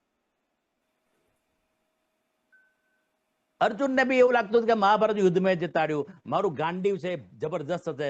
પણ જ્યારે ભગવાન કૃષ્ણ એના જીવનમાંથી નીકળી જાય છે ત્યારે એ જ ગાંડીવ લઈને એ લોકો જતા હોય તો એક સામાન્ય લૂંટારો એમને લૂંટી લેશે. સમય સમય બલવાન હે નહીં મનુષ્ય બલવાન, કાબે અર્જુન લૂંટ્યો વહી ધનુષ વહી બાણ. ત્યારે અર્જુનનું બી અભિમાન તૂટ્યું હતું કે હું કશું નતો, જે કરતા હતા આ કરતા હતા. આ યુદ્ધ એમને જીતાડ્યું, મેં નથી જીતાડ્યું. મારું ગાંડીવામાં ક્યાંય કામ નથી આવ્યું, એમનું બળ કામમાં આવતું હતું. તમે ભગવદ્ ગીતા અને મહાભારતની કલ્પના કૃષ્ણ વગર ના કરી શકો. એમના મિત્ર જે શ્રેષ્ઠ સખા છે અર્જુન, એમને ભીષણ યુદ્ધ વચ્ચે પણ એમને ગીતાનો ઉપદેશ આપ્યો, જે વિશ્વનો સૌથી શ્રેષ્ઠ મેનેજમેન્ટનો પાઠ ગણાય છે. અને ભગવાન કૃષ્ણએ ધર્મના પ્રસ્થાપિત કરવા માટે અર્ધ સત્ય બોલતા આપણે અટક્યા નથી. આપણે નવી લાગશે કે જયારે યુદ્ધ થયું ત્યારે યુદ્ધમાં ભગવાન કૃષ્ણને કહ્યું કે દ્રોણાચાર્યને કોઈ પહોંચી વળે એમ નથી. દ્રોણાચાર્ય એ અત્યારે જેમ કહેવાય છે કે જે મહાસત્તા કહેવાય છે આપણા ભારત વિશ્વની અંદર, જે મહાસત્તાઓ જેની પાસે શસ્ત્રો છે, એક તે દ્રોણાચાર્ય મહાસત્તા હતા. એમની પાસે શસ્ત્ર હતા, અખિલ બ્રહ્માંડના નાશ કરેલા શસ્ત્રો હતા. અને અર્જુન એને નહીં પહોંચી વળે કારણ કે ભગવાન કૃષ્ણ તો સાધન ઉપાડવા તૈયાર નતા, એ તો શસ્ત્રો ઉઠાવવા તૈયાર નતા, એ તો હું ઉઠાવવાનો જ થઈ. અને અર્જુનને બચાવતા હતા, દ્રોણાચાર્યના જે શસ્ત્રોથી એ બચાવતા હતા. કે દ્રોણાચાર્યને આમાંથી ખસેડવા પડશે. તો એમને છળ કપટ કર્યું ને અર્ધ સત્ય બોલાયું યુધિષ્ઠિર પાસે કે નરોવા કુંજરોવા. અને દ્રોણાચાર્ય નહીં, જે ઉપર ગયા એ યુધિષ્ઠિર ને સાથે સાંભળ્યું દ્રોણાચાર્ય કે ભાઈ અશ્વત્થામા મરાયો છે, એટલે ઉપર ગયા કે અશ્વત્થામા ઉપર છે કે નહીં એ જોવા ગયા. ત્યારે એ નીચે એમનું જે શરીર પડ્યું, શરીરનો એમને નાશ કર્યો હતો. આ કૃષ્ણ હતા. અને એની સામે એ જ ભગવાન કૃષ્ણ ધર્મ કર્મ ને જ્ઞાન તો મહત્વ હતું, પણ એમના જીવનમાં પ્રેમ, શૃંગાર અને સંગીત તો પણ એટલું જ મહત્વ હતું. જિંદગીને ઉચ્ચ કક્ષાએ જીવીને, શ્રેષ્ઠ કક્ષાએ જીવીને માણીને એનો પરિત્યાગ કરી શકતા હતા કૃષ્ણ. આજે હું ને તમે એક પોઝિશન ઉપર પહોંચીએ મોટી, પછી એ પોઝિશન છોડવી આપણે ગમતી નથી. આપણા માન છે, સન્માન છે, લોકપ્રિયતા છે, એટલે આપણે કે આ પોઝિશન ના જાવી જોઈએ. કૃષ્ણ છોડી શકતા, એ ગોવાળિયા તરીકે પણ જીવી શકતા હતા અને રાજા તરીકે પણ જીવી શકતા હતા. એ કૃષ્ણ હતા. કૃષ્ણ એટલે પરમ સખા, પરમ મિત્ર, પરમ પુત્ર. એમને તમામ સંબંધોને સારામાં સારી રીતે શ્રેષ્ઠતાથી નિભાવ્યા છે. એમના આપણે કોઈ ઊંચ નતું, કોઈ નીચે નતું. એ હંમેશા માનતા હતા કે જેના કર્મો ઊંચા એ ઊંચો, જેના કર્મો નીચા એ નીચો. રાવણ બ્રાહ્મણ હતો પણ રાક્ષસ કહેવાય. દુર્યોધન ઉચ્ચ કુળમાં જન્મ્યો હતો, પણ આજે કોઈ એના પુત્રનું નામ રાવણ કે દુર્યોધન કરવા તૈયાર નથી. એની સામે તમને એવા લોકો દેખાડું કે વશિષ્ઠ ઋષિ છે, નારદ મુનિ છે, પ્રહલાદજી છે, શબરી છે, આ બધા સામેના કુળમાં જન્મ્યા હતા. તેમ છતાં પણ આજે એમના નામ અત્યારે પ્રકાશિત રીતે બોલાવાય છે. અને ભગવાન કૃષ્ણનો જે મૃત્યુ થયું એ સામાન્ય માનવીની જેમ થયું. એમની વિદાય સામાન્ય, અને સામાન્ય માનવી જેમ પોતાના કર્મોનો સ્વીકાર કરે છે, ભગવાન કરે સ્વીકાર. અને છેલ્લે એક ફકરો કહી દઉં, નાનો સારો છે, મને ગમે છે એટલે તમને કહું. કોઈના પણ ભગવાન કૃષ્ણનો પ્રેમ અધૂરો નથી લાગ્યો. તમામને ભગવાન કૃષ્ણે પૂર્ણતાથી પ્રેમ આપ્યો છે. પછી યશોદા હોય, અરે રાધા હોય કે રૂકમણી હોય, સુદામા હોય કે અર્જુન હોય, ભગવાન કૃષ્ણને સુદામા માટે એટલો જ પ્રેમ હતો, ગરીબ સુદામા જેટલો એમના પ્રિય મિત્ર અર્જુન માટે હતો. ક્યાંય ભેદભાવ હતો નહીં એમનામાં. એ એટલા બધા પ્રેમમય હતા કે જયારે એ પ્રેમમય બનતા હતા ને ત્યારે આજુબાજુની તમામ સૃષ્ટિ પ્રેમમય બની જતી. રાધા કૃષ્ણની સાથે સાથે યમુનાના નીર, વૃંદાવનના વૃક્ષો, પક્ષીઓ, ફૂલો, આ તમામ લોકો પ્રેમમય બની જતા હતા. ભગવાન કૃષ્ણ એટલે આકર્ષણ. આજ દિન સુધી કોઈ ભગવાન કૃષ્ણથી આકર્ષિત ના થયો એવું બન્યું જ નથી. એમને શૃંગાર પ્રિય હતો, એમને સારા વસ્ત્રો પહેરવા પ્રિય હતા. એટલે આપણે નવી લાગશે એમના બે સ્વરૂપ હતા. ગીતાબેન તમને કીધું છેલ્લું કે બે સ્વરૂપ હતા. ભગવાન કૃષ્ણ હતા ને એ જયારે પ્રેમમય બનતા ને કોમળ બનતા ને ત્યારે એમનું શરીર 16 વર્ષની યુવતી જેવું નાજુક બની જતું હતું. અને એ જે કૃષ્ણ જયારે કઠોર બનતા યુદ્ધમાં ને ત્યારે ભયંકર લાગતા હતા. આ એમના બે સ્વરૂપ હતા. માથા ઉપર સુંદર, એ પગથી માથા સુધી આકર્ષિત હતા. માથા ઉપર સરસ મજાની રૂપેરી કલરની એમને પાઘડી, અરે સોનેરી કલરની પાઘડી પહેરી હોય, એમાં મોરપીંછ ખોસ્યું હોય, ગળામાં રંગબેરંગી ફૂલોનો હાર પહેર્યો હોય, એમને વાંસળીને એમને અને નીચે સરસ પીળા કલરનું એમાં પિત્તાંબર પહેર્યું હોય અને વાંસળીઓને અઘરો પર રાખી હોય અને એ વાંસળીના સુરથી ગોપીઓના દિલના તાર જોડતા કૃષ્ણનો જગતમાં જોટો જડે એમ નથી. અને એ જ કૃષ્ણ જયારે મહાકાય બનતા હતા ત્યારે એક હાથમાં સુદર્શન ચક્ર, બીજા હાથમાં કૌબુંદી તરીકેની એક ગદા હતી એમના હાથમાં રહેતી હતી, એક હાથમાં પંચજન્ય એમનો શંખ. પંચજન્યમાં શોખ તમને ખબર એનો કલર વિશ્વમાં એકમાત્ર શંખ કે જેનો ગુલાબી કલર હતો. મોટા ભાગના શંખ વ્હાઇટ કલરના. અને નંદક નામનું એક ખડગ એમની પાસે હતું. આ બધા શસ્ત્રો લઈને જયારે એ નીકળતા એમના જૈત્ર નામના રથ ઉપર એમના 4 ઘોડાના નામ બી તમને કહી દઉં. એક તો મેઘ પુષ્પ, એક તો બલાહક, એક તો સૈવ્ય અને એક તો સુગ્રીવ. આ 4 ઘોડા જે પવન વેગે ઉડતા ને ત્યારે લોકો હાહાકાર મચી જતો હતો.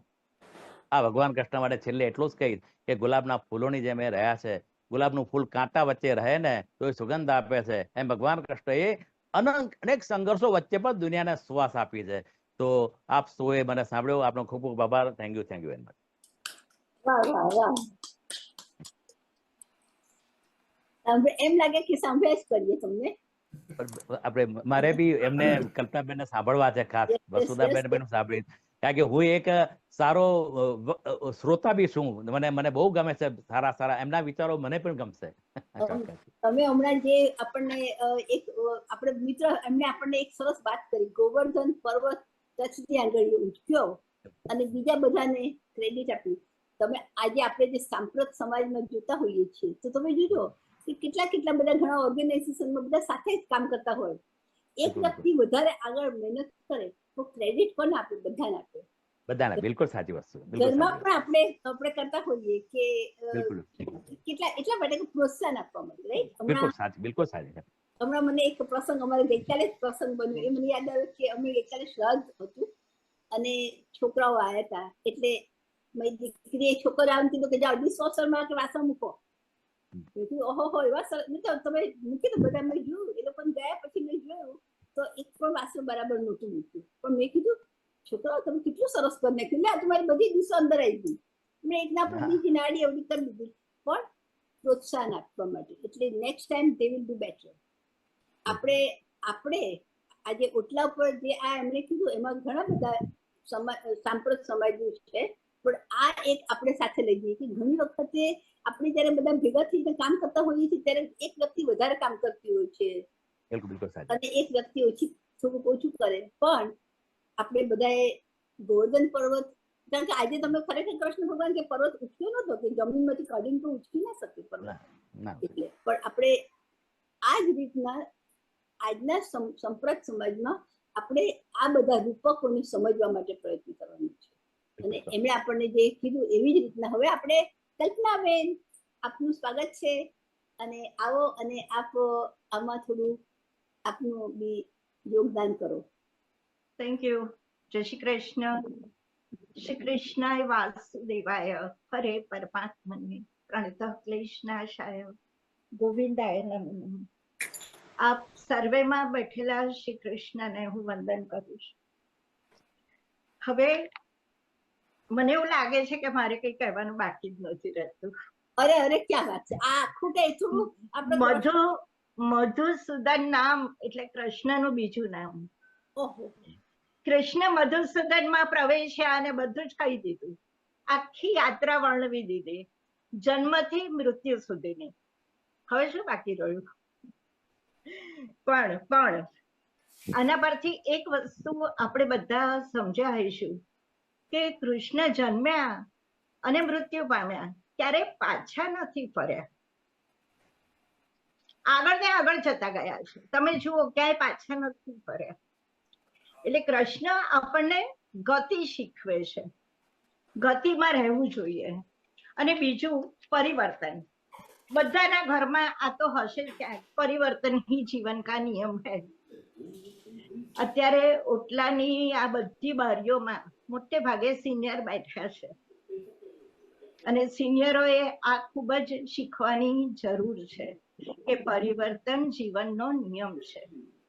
ક્યારે એવું ના વિચારવું કે હું નાની હતી કે નાનો હતો ત્યારે આવું હતું મારા જીવનમાં, હું જુવાન હતો તો આવું હતું, હવે હું આ નથી કરી શકતી કે નથી કરી શકતો.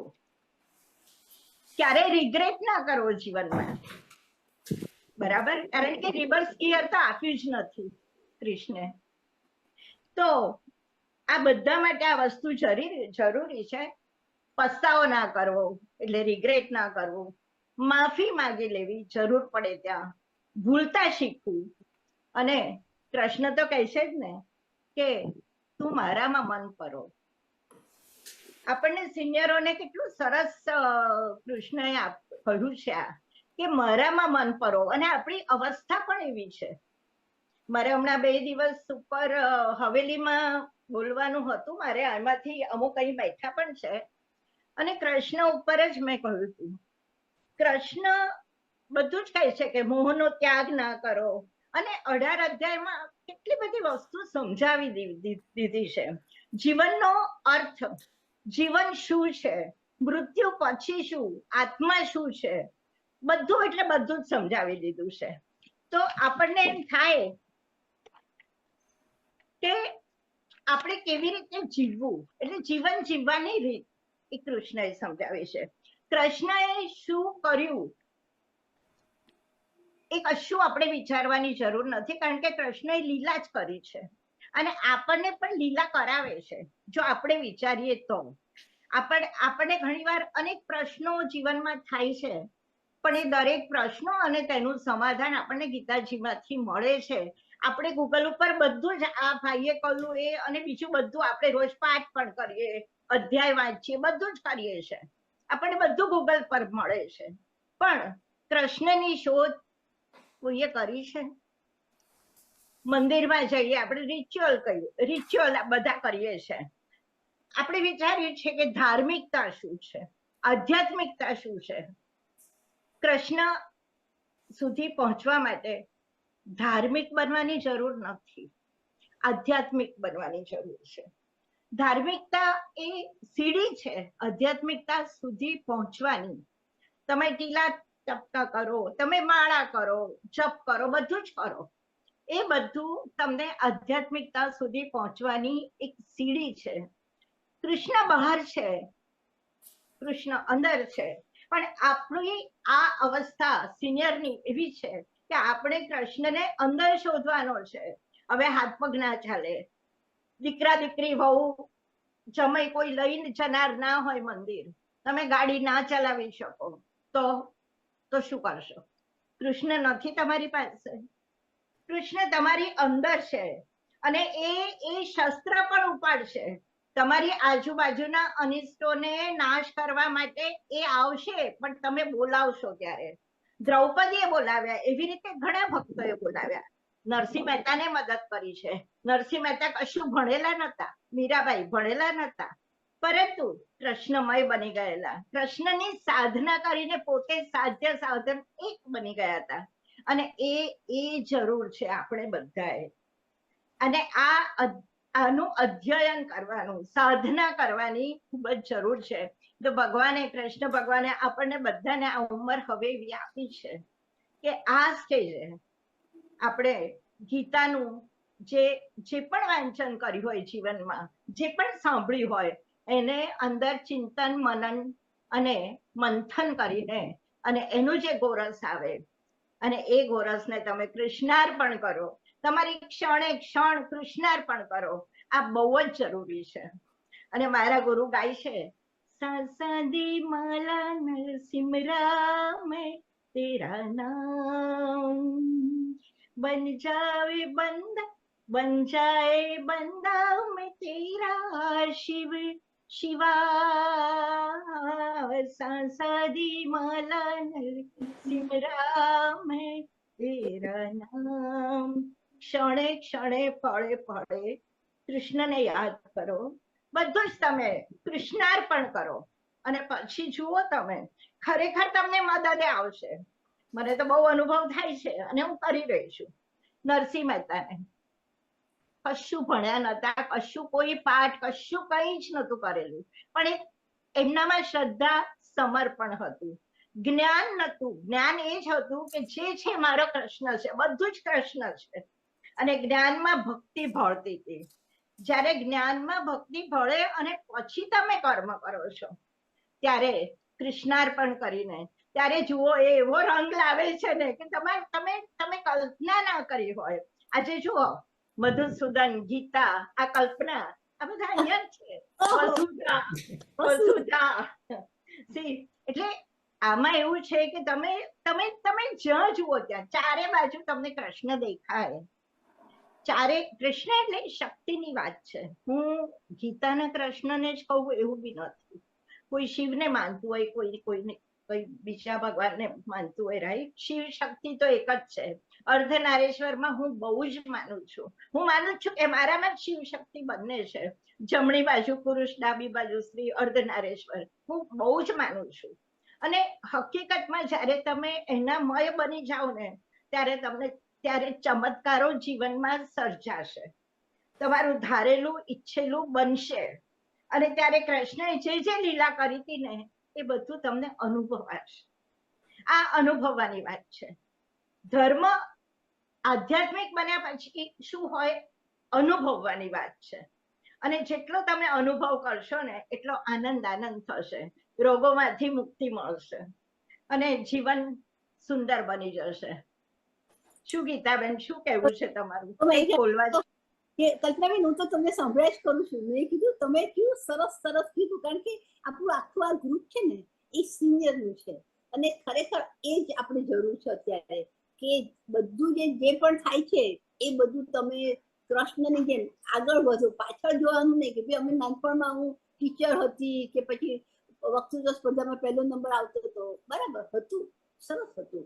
આજે આપણી પાસે જેટલો સ્વીકાર કરશો ને, સ્વીકાર જેટલો કરશો, શરણાગતિ અમારે પુષ્ટિ માર્ગમાં ગાય, દ્રઢઈન ચરણ કેરો ફરો, અને પછી એ જ માજી એટલે હું 72 વર્ષની થઈ. તો પછી કઈ પણ બને ને એટલે આપણે ચડી જઈએ. ભગવાન માંથી ભરોસો ઉઠી જાય છે. તો પછી આ ગાવાનો અર્થ જ ક્યાં રહ્યો? પણ એવું બી થાય કલ્પનાબેન, આપણે માણસ કાળી માટી, આપણે શું કહે છે, પેલી માટીના બનેલા આપણે માનવી છે. એટલે ઘણી વખત આપણો જતો પણ રહેતો હોય છે એના પછી કે ભગવાન. પણ આ જરૂર છે સાધના, એનું નામ છે. હમણાં કોને કહ્યું ત્રિકાળ સંધ્યા કરતા હતા કે સાંભળ્યું તું મેં, રાઈટ? તો ત્રિકાળ સંધ્યામાં આ છે, તમે 3 વખત ઓમકાર કરો, તમારામાંથી અંદર જે નેગેટિવિટી છે બહાર કરો. જુઓ એક બીજું કહું, કૃષ્ણ અંદર બેઠા છે, રાઈટ? તમે જુઓ કે નિર્મળ પાણી હોય, નિર્મળ પાણી એટલે નહીં, અશુદ્ધ પાણી હોય, ગંદુ પાણી હોય, એમાં તમે તમારું પ્રતિબિંબ જોઈ શકશો? નહીં. બરાબર. તો કૃષ્ણને જોવા માટે, કૃષ્ણને સાંભળવા માટે, એની સાથે વાત કરવા માટે તમારું મન પણ નિર્મળ જોઈએ. કૃષ્ણએ યોગ વિશે ઘણું કહ્યું છે ગીતામાં, રાઈટ? એટલે યોગ પણ જરૂરી છે. યોગ પુરુષ એ બી હતા. આજે મોદીજી યોગ કરે છે તો આટલું પામી આટલે સુધી પહોંચ્યા છે. તો આપણે બધા ત્રિકાળ સંધ્યામાં 3 ટાઈમ ઓમકાર કરો, પ્રાણાયામ કરો, પછી જુઓ તમારું શરીર હલકું ફૂલ થઈ જશે. અને તમે ધારો કે તમને અનુભૂતિ થશે, કૃષ્ણની અનુભૂતિ. અત્યારે આપણે કૃષ્ણને સાકાર કરવાના છે. આ ઉંમર છે કે એનો સાક્ષાત્કાર તમને ડગલે ને હા, કૃષ્ણ પોતે નહીં આવે, કોઈને કોઈ રીતે તમને મદદે આવશે. ક્યાં તમારી બુદ્ધિ ફેર કરશે, ક્યાં કોઈ વ્યક્તિને મગજનું ફેર કરશે, અને તમને ચોક્કસ અનુભવ થશે. અને તમારા બધાને અનુભવ ચોક્કસ થતા જ હશે.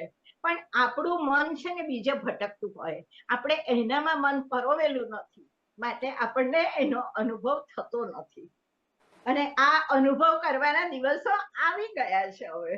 બરાબર. હવે મારે મધુસૂદનબેન એક પ્રશ્ન પૂછવો છે કે આજે 2 ઓક્ટોબર ગાંધીજીનો જન્મદિવસ, અને કૃષ્ણને અહિંસા સાથે બહુ, કૃષ્ણએ કહ્યું કે તું કર હિંસા. આ હિંસા નથી, અહિંસા જ છે. અને અર્જુનને બાણ હેઠે મૂક્યા અને અર્જુનને યુદ્ધ કરવા માટે કહ્યું. બરાબર. તો એ અહિંસા અને ગાંધીજીની અહિંસા, એ બે વચ્ચે તફાવત શું છે? Yeah, that was the question. અમારે બી એક પૂછવાનું હતું. હા, બિલકુલ. અચ્છા, આપણે વાતો જ કરીએ. હા, વાતો કરી. હું મારી એક સામાન્ય સમજણ પ્રમાણે જવાબ આપીશ તમને. અહિંસા અને અહિંસામાં બી તાકાત છે. કૃષ્ણ ભગવાને ધર્મને સમજાવ્યું છે એમને જે તે સમયે કે ભાઈ જેમ કે મારો ધર્મ શું છે, આપનો ધર્મ શું છે, બરાબર છે.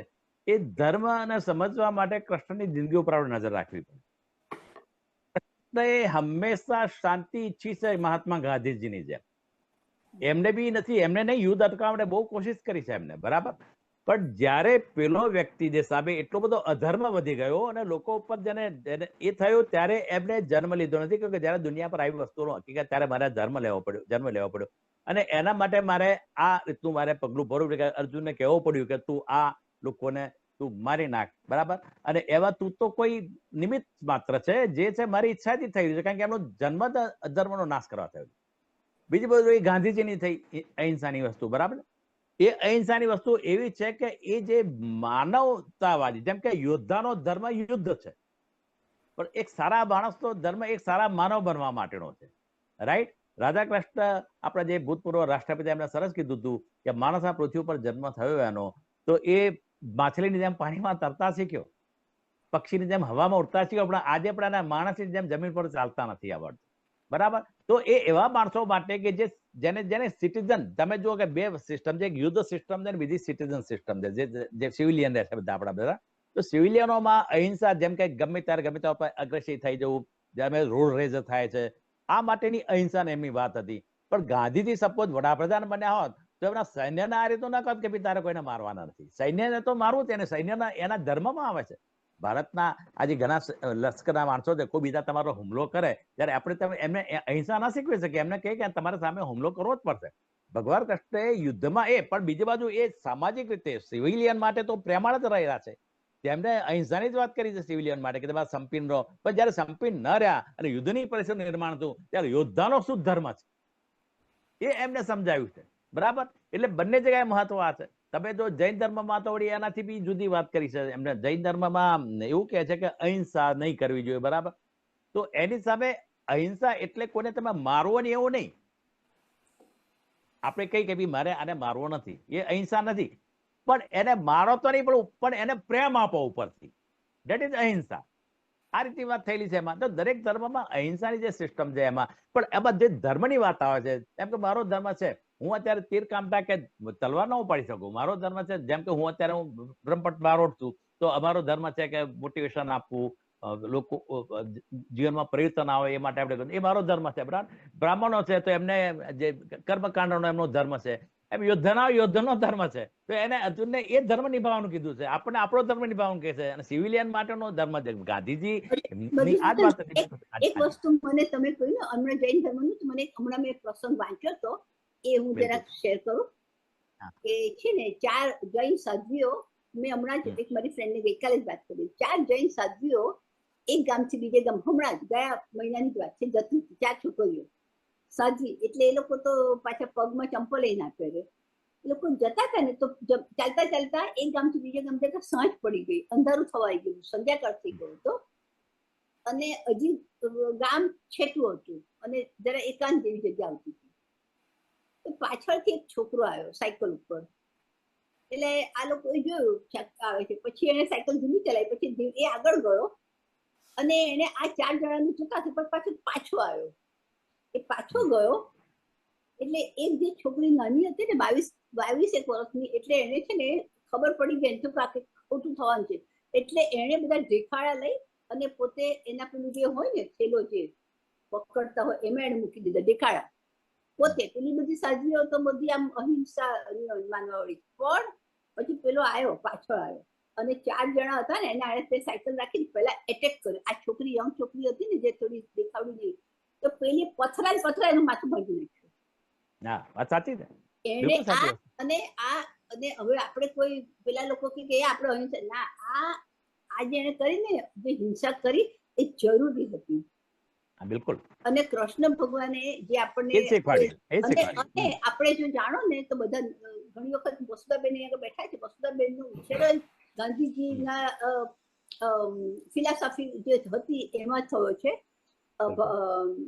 એની અંદર શું કહેવાય, અત્યારે મને એકદમ યાદ નથી આવતું, ઓ માય ગોડ. પણ વસુધાબેન હવે તો આનો અને એ જ્યારે હું કહું કે ગાંધીજી છે ને આના અહિંસક હતા, પણ છે ને અહિંસક એટલે એ પોતે પેલા સસરાની જેમ એવા નહોતા, એ પોતે પકડીને બેઠા હતા. એ કહે છે હું મારીશ નહીં, પણ હું મારા એના માટે જરૂર લડીશ. પણ આપણે છે ને એને બધું ટ્વિસ્ટ કરી નાખ્યું છે. આજના સમાજમાં આપણે હિંસા અને અહિંસાને બરાબર સાચી રીતે સમજવાના છે. આજે હું નથી કહેતી કારણ કે આપણી પાસે સમય નથી, પણ આપણે વસુધાબેનને જરાક પડીએ. વસુધાબેન, તમે આપણા ખાલી હું બેન એક વચ્ચે કહી શકું થોડું? એક જ લીટીમાં છે. હા, આપે જે જૈન છે આમાં એમને કદાચ ચંદ્રશેખર વિજય મુનીશ્વર મહારાજને સાંભળ્યા હશે કદી. મેં એમને સાંભળ્યા હતા, મને બહુ ગમ્યું હતું. એમણે એમ કીધું કે સાધુઓએ એવો ખોરાક નહીં ખાવો છે કે એમના વિકાર પેદા, મતલબ કે ભજીયા આ છે જે, એમને તો મગનું પાણી જ પીવું જોઈએ જેથી તમારામાં હિંસક વિચારો ના આવે. બરાબર. બીજી બાજુ એ એમની સાથે એક દંડો પર રાખતા હતા કે આ દંડો મેં એના માટે રાખ્યો છે કે ભલે મેં અંદરથી અહિંસક કહીએ, સાત્વિક કહીએ, પણ જો કોઈ બેન બેટીની જો કોઈ લાજ લૂંટાય તો અમે દંડાનો ઉપયોગ કરીએ છીએ. એમ ખ્યાલ આવે ને? તો તમે જે વાત કરી એ આ વાત સાથે સંગત છે એટલે મેં અને કીધું. આ છાપામાં મેં વાંચેલું અને મારી પર જે આવે છે પેલા હા, બિલકુલ સાચી વસ્તુ, સાચી. મેં જો આપણા પ્રોગ્રામ શરૂ કર્યો પેલા જો મેં રાખ્યું હતું, મારું ડિલીટ થઈ જાય છે. પણ આઈ વોઝ સો હેપી. અને હું માનું છું એટલા માટે જ આપણા શાસ્ત્રોએ જ્યારે આપણા દેવ દેવીઓની કલ્પના કરી એમાં કોઈ પણ દેવ કે દેવી એવા નથી કે જેના હાથમાં શસ્ત્ર ન હોય. બિલકુલ સાચી વસ્તુ. બધાના હાથમાં શસ્ત્રો છે. એટલે તમે પરમાર્થ માટે શસ્ત્ર ઉઠાવો, સ્વાર્થ માટે શસ્ત્ર ન ઉઠાવો. હા, એ સાચી અહિંસા કે જે કૃષ્ણે બતાવી. અને એવી જ રીતે સત્ય અને અસત્ય ન બોલવું. પણ ઘણા સાણા માણસો કહ્યું છે કે બીજાની લાગણી ન દુભાય, કોઈને દુઃખ ન થાય એવું અસત્ય પણ સત્ય છે. Anyway, let's gate. હવે આપણે છે ને કારણ કે પછી પ્રશ્નોત્તરી લઈ, વસુધાબેન થોડું કન્ફ્યુઝન કરશે અને પછી જે લોકો મિત્રો બધા પ્રશ્નો કરશે. હું જોઉં છું ઘણા બધા આપણા વિદ્વાન મિત્રો અહીં આગળ બેઠા છે. જીગીષાબેન છે, આની વસુબેન, બધાની પાસે એ લોકો પોતે જ આપણને બધું કહી શકે. વસુધાબેન, તમે વસુધાબેન આપણા જેમ લખી છે એમ આપણા પ્રેરક છે. આ કોઈ પણ કાર્યક્રમ થાય છે એની પ્રેરણા જે આવે છે ગંગોત્રી રૂપે એ વસુધાબેન તરફથી આવે છે. ગીતાબેન અને સુભાષભાઈ વધારે ક્રેડિટ આપે છે મને. એ સૌથી વધારે જો આપણે કહીએ કે જે કામ, બેઝિક કામ જે બધું કરવાનું હોય છે ગીતાબેન અને સુભાષભાઈ કરતા હોય છે. પણ મારે તો બસ એટલું જ કહેવાનું છે કે મહાભારત કે રામાયણ આપણા બધામાંથી આપણે સૌ કોઈ જાણીએ છીએ, પણ આજે જે કંઈ આપણે જાણ્યું એ જે રામાયણ મહાભારત અમે જાણીએ છીએ અથવા તો તમે બધા જાણો છો તો નાવડીમાં બેસીને નદી પાર કરીએ છીએ, તે રામાયણ મહાભારત કહેવાય અમારા માટે. પણ આજે તમે અમને રામાયણ મહાભારત નહીં પણ એટલે કૃષ્ણ ભગવાનની જે બધી વાતો કરી મહાભારતમાંથી કૃષ્ણના પાત્રની, એટલે અમને બધાને જબોળી દીધા અને બહુ જ કૃષ્ણમય બનાવી દીધા. ખૂબ આનંદ થયો. અને સૌથી વિશેષ વાત તો એ છે કે કૃષ્ણનું જે સ્વરૂપ વિરાટનું સ્વરૂપ છે અને ઉમાશંકર જોશીએ એમના કાવ્યને પણ વિરાટ કાવ્ય કહ્યું છે. મહાકાવ્ય તો કહ્યું જ છે પણ એ વિરાટ છે અને વિરાટનો શબ્દાર્થ આપણે કરી જ ના શકીએ. વિરાટનો શબ્દાર્થ વિરાટ. અને આજે ખૂબ સરસ રીતે કલ્પનાબેને અને મધુસૂદનભાઈએ કૃષ્ણ ભગવાન વિશે વાત કરી. પણ મારે થોડીક એ બધી વાત પણ કરવાની છે કે આપણે અત્યારે વિષાદ યુગમાં, આખી દુનિયા વિષાદ યુગમાં છે.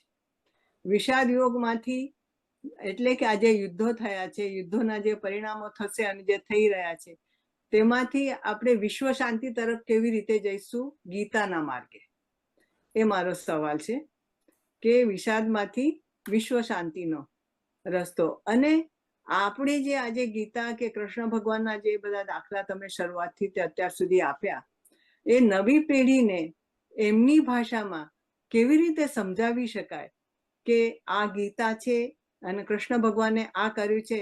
અને આપણે એમ કહીએ કે કૃષ્ણ ભગવાન માખણ ચોરતા હતા તો તમે વાહ વાહ કરો છો, અને અમે આજે સ્કૂલમાંથી એક બાર ચોરીને લઈ આવ્યા તો એમાં તો કેટલો મોટો તમે લોકોએ જાણે ઉહાપોહ કર્યો. તો બાળકને અથવા તો નવી જનરેશનને આપણે ગીતાને નવી ભાષા અથવા નવા અર્થઘટન સાથે કેવી રીતે સમજાવવી, એ મારા મનમાં એક બહુ મોટો પ્રશ્ન છે, જિજ્ઞાસા પણ છે. પણ આજે કલ્પનાબેને પણ ખૂબ સરસ વાત કરી છે. અને ગીતાબેન તો મને લાગે ક્યાંક સ્ક્રીન પર નથી, પણ મારે તમને આજે કૃષ્ણમાં એટલા સરસ બનાવ્યા છે. તમને 1-2 મિનિટ જો સુભાષભાઈ હું ટાઈમ લઉં છું. હાજી રાધાનું મન, ના ના હું જો સ્ક્રીન ઉપર જ છું, જરા બહાર કોઈ હતું ને જોવા ગઈ હતી. ગીતાબેન હું સાંભળું છું. અમે ખાસ રાખી મૂક્યા હતા આ પ્રસંગ માટે. કહો. રાધાનું મન કહે આજે કાનાની વાંસળી લઈ સૂર એવા રેલાવો કે સૂતેલું ગોકુળિયું જગાડો. ઓહો, આપણે કાનાથી એટલા બધા દૂર થઈ ગયા છે, અને જો રાધા હોત તો રાધા શું કે, આજે કાનાની વાંસળી લઈ સૂર એવા રેલાવો કે સૂતેલું ગોકુળિયું જગાડો. વહેતા નીરને રોકી ગોપીઓને માથે ગાગર લઈ દોડાવો. આજે કાનાની વેણુ લઈ સૂર એવા રેલાવો કે સૂતેલું ગોકુળિયું જગાડો. સુના વૃંદાવનમાં ભાંભરતી ગાયો ગોપાળને શોધતી દોડે. હવે ગોપાળ ત્યાં નથી, પણ સુના વૃંદાવનમાં ભાંભરતી ગાયો ગોપાળને શોધતી દોડે. આજે કાનાની બંસરી લઈ સૂર એવા રેલાવો કે સૂતેલું ગોકુળિયું જગાડો. વાહ. ગેલી થઈ ગોપીઓ સિકેથી માખણ ઉતારી, ગેલી થઈ ગોપીઓ સિકેથી માખણ ઉતારી બારણે નજરું માંડે કે કાનો ક્યારે આવે ને ક્યારે માખણ લઈ જાય. આજે માધવની મુરલી લઈ સૂર એવા રેલાવો કે સૂતેલું ગોકુળિયું જગાડું. ભાન ભૂલી યશોદા, યશોદાએ કાનાને ખાંડણીએ બાંધ્યા હતા. ભાન ભૂલી યશોદા ખાંડેણું હડસેલ્યું, ભાન ભૂલી યશોદા ખાંડેણિયું હડસેલી ત્રિભુવનને ભેટવા દોડે. આજે કાનાની વેણુ લઈ સૂર એવા રેલાવો કે સૂતેલું ગોકુળિયું જગાડું. વિયોગી રાધા બોલે આજે વેણુનો સાદ કરી કાનાને દ્વારકાથી હું તેડાવું. ઓહો, આજે કાનાની વાંસળી લઈ સૂર એવા રેલાવો કે સૂતેલું ગોકુળિયું જગાડો. આજે તમે બધાએ અમને સુતેલાને જગાડ્યા, કલ્પનાબેને અને મધુસૂદનભાઈએ. અને આ તમારી સાથે શેર કરવાની હતી. બાકી પ્રશ્નો તો બધા આપણે જયારે પણ ગીતા વાંચીએ છીએ ત્યારે અનેક પ્રશ્નો આપણી પાસે થાય છે. અને છેલ્લે એક વાત મને બહુ ગમે છે કે એથેન્સમાં સોક્રેટિસ બધાને પૂછતા, કહેતા કે સ્વને ઓળખો, સ્વને ઓળખો. તો એક દિવસ એમના જ વિદ્યાર્થી એમને પૂછ્યું કે તમે તમારા સ્વને ઓળખો છો? સોક્રેટિસે કીધું કે ના, હું તો નથી ઓળખતો, પણ હું મારા સ્વને નથી ઓળખતો એ હું જાણું છું. એવી રીતે આપણને બધા કહે છે કે આપણા ધર્મશાસ્ત્રને જાણો, આપણા ધર્મશાસ્ત્રને જાણો. અમને લોકોને આજે તમે ધર્મશાસ્ત્રને અમે લોકો નથી જાણતા એની જાણ કરી, તે બદલ તમને બધાને ધન્યવાદ. કલ્પનાબેન અને મધુસૂદનભાઈને. અને આપણે જેટલું નથી જાણતા વસુધાબેન, એ આપણે દર વખતે આવી રીતે જાણવાનું છે. દરેક વખતે દરેક વિષયમાં જોઈશું કે આપણું અમે ચંચુપાત કરીએ છીએ તો લાગે છે કે વી ડોન્ટ નો એનીથિંગ. મને સાબુદ્દીનભાઈ યાદ આવ્યા કે હું નથી જાણતો એટલું બોલવા માટે તો કેટલું જાણવું પડે. હવે બધાને જરાક જો મિત્રો હવે આવી રીતના છે ને દર વખતે બધા હોમવર્ક કરીને આવજો. આજે વસુધાબેને જો કવિતા પોતે રચીને બેઠા હતા તૈયાર કરીને, એવી રીતના નેક્સ્ટ ટાઈમ સુધા આપણે જે ટોપિક નક્કી કરીએ એટલે દરેક આપણે આપણા શાસ્ત્રોને શીખવાના છીએ સાંપ્રદાયિક સમયમાં, અને આપણે આપણા છોકરાઓને આપણે જાણશું તો આપણા છોકરાઓને કહીશું. જો કે મધુસૂદનભાઈને એક યાદ આપી દઉં કે બીજા જે નવા હોય એને આજે આ બુધવારી સભા, આપણે બુધવારે મળીએ છીએ, આ બુધવારી સભાના પાયા આપણા ગુજરાતી સાહિત્યથી થયા છે. અને એમાં આ બે ગીતાબેન અને વસુધાબેન એમણે આ ગુજરાતી સાહિત્ય દર બુધવારે બુધવારી મીટિંગ તરીકે ચાલુ કરેલી. એમાંથી તમે જોડાયા એટલે હવે આપણે આ વિચાર વિમર્શમાં આવ્યા. અને સાહિત્યનો બેઝ તો છે, કારણ કે જો હું જયારે બી કહું ત્યારે મારી પાસે જો આવી રીતના હું લઈને બેસું પ્રેમાનંદના આખ્યાનો, અખાના છપ્પા, કારણ કે આ છે ને એ આપણને બતાવે છે કે મારે જાણવું એ છે કે આપણામાં બધી આ બધી પેલા ગોટાળા ઘૂસી કેમ ના ગયા. આટલું જે ધર્મ આપણો એમ બોલે છે કે જે ધર્મની અંદર એમ કે યા દેવી સર્વભૂતેષુ માતૃરૂપેણ સંસ્થિતા, અથવા જે ધર્મની અંદર 9 દિવસ સુધી માનું મહિમા ગાતા નવરાત્રી ઉજવવામાં આવે છે, એ ધર્મની અંદર આવા બધા સતીકરણના રિવાજો અને માથે ઓઢવાના અને એવા બધા રિવાજો ક્યાંથી બેસી ગયા. અને એ જાણવા માટેનું એ આપણી એની ખોજ માટેનું જે આપણે કહીએ ને કે એને માટે થોડું જે ખોજીએ છે ને, તે આપણે મધુસૂદનભાઈએ એની ચેલેન્જ ઉપાડી લીધી છે. અને છેલ્લા 6 મહિનાથી મધુસૂદનભાઈ કહે છે કે હું આમાં કરીશ. હવે નેક્સ્ટ ટાઈમ આપણે જે એકચ્યુઅલી આજે છે ને નવરાત્રી શરૂ થાય છે, એટલે આપણે મારે નવરાત્રી વિશે કરવું હતું, પણ પછી થયું કે ના, કૃષ્ણથી શરૂ કરી, કારણ કે કૃષ્ણ વંદે જગત સર્વમ, એટલે કૃષ્ણથી કર્યું છે. હવે બસ બધાને અનમ્યુટ કરીએ અને કૃષ્ણ ભગવાનના દર્શન કરી લઈએ કલ્પનાબેન પાસે. અરે વાહ, યસ, તમને અનમ્યુટ કરો. Okay, give me a second, I'll take a minute. પછી છે ને આપણે જિગીશાબેન છે, એમને પહેલા સાંભળશું, એટલે એમના કંઈક કોમેન્ટ સાંભળીએ. પછી આપણી પાસે રેણુબેન છે, એટલે થોડાક નંબર કહી દઉં 2 જણા સુધીના, એટલે પછી આગળ બદલી ગઈ છે એટલે 1 મિનિટ લાગશે. અચ્છા. એમાં શું છે કે I have to go to the and. અચ્છા, કલ્પનાબેન હું અનમ્યુટ કરું છું 1 મિનિટમાં. બધા પોતપોતાના અભિપ્રાય તૈયાર રાખજો, કારણ કે હું બધા લખું છું અને we want to really make it એ ખરા અર્થમાં આમાંથી કંઈક સારું શોધવાની ઈચ્છા થાય છે. તો જિગીશાબેન, તમારો નંબર પહેલો છે. So I can unmute her. Let me I am trying to get to. Okay, now I got it. Okay કલ્પનાબેન, કીધા હું કરું છું. વેઇટ. ઓકે, હા, મારે આ બતાવીને એક મને યાદ આવે છે, વાત કરવી છે. મનોજ ખંડેરિયાએ બહુ જ સરસ કહ્યું છે, ટોપલામાં તેજ લઈને નીકળો, રસ્તો આપોઆપ થઈ જશે. પાણીમાં રસ્તો આપોઆપ થઈ જશે. આ એમને લખ્યું છે મનોજ ખંડેરિયાએ. હવે આના માટે એક જ વસ્તુ છે, કૃષ્ણ એ સ્વયં તેજ છે અને એને વાસુદેવ માથે મૂકીને જાય છે અને રસ્તો થાય છે. એટલે તે જ સ્વરૂપની વાત છે કે માથા પર, કે આપણા બી મસ્તિષ્કમાં અહીંયા મગજ અને તેજ, જ્ઞાનનું તેજ, બરાબર, જેને જ્ઞાનનું તેજ છે ભરેલું, રસ્તો દરેક મુશ્કેલીમાં આપોઆપ થઈ જાય છે. તમે જુઓ કે ભાગવત સપ્તાહમાં આપણે માથે જ મૂકીએ છે પુસ્તક, અને ગરબામાં બી ગરબો માથે મૂકે છે, છિદ્રવાળો માટીનો ગરબો, જેમાંથી તેજ થાય છે. એટલે આ એક વસ્તુ મારે શેર કરવી હતી, એટલા માટે મેં કહ્યું. યસ. બસ, થેન્ક યુ. દર્શનાબેન, સરસ રીતે તમે કીધું. અને બધા મેં પોઈન્ટ બધા લખી દીધા છે. તમે જે પેલું આની વાત કરી ને, રિચ્યુઅલ આપણને ઓનલી એનહાન્સ કરે છે, આપણા જે બધી રિચ્યુઅલ, એ પોઈન્ટ પણ મને બહુ મને ગમે છે કે આપણે આ બધા કરતા હોઈએ છીએ કે શાને માટે, પણ થોડું એના વિશે આપણે પાછું ઓટલા પર થોડું વધારે ડિટેલમાં હું લખીશ. જિગીશાબેન અનમ્યુટ કરશું વાત, અને ત્યાર પછી રેણુબેન છે, ત્યાર પછી આવે છે રંજનાબેન. આપણે પ્રશ્નોત્તરીનું શું કરવાનું હતું એ રહી ગયું છે. હા, એટલે I think we can just આપેલા સબ્જેક્ટના થોડા અભિપ્રાય લઈને પછી પ્રશ્નોત્તરી we still have time to we have 30 minutes. હા. I don't know why I cannot unmute. જિગીશાબેન, તમે જાતે કરી શકશો? જોજો.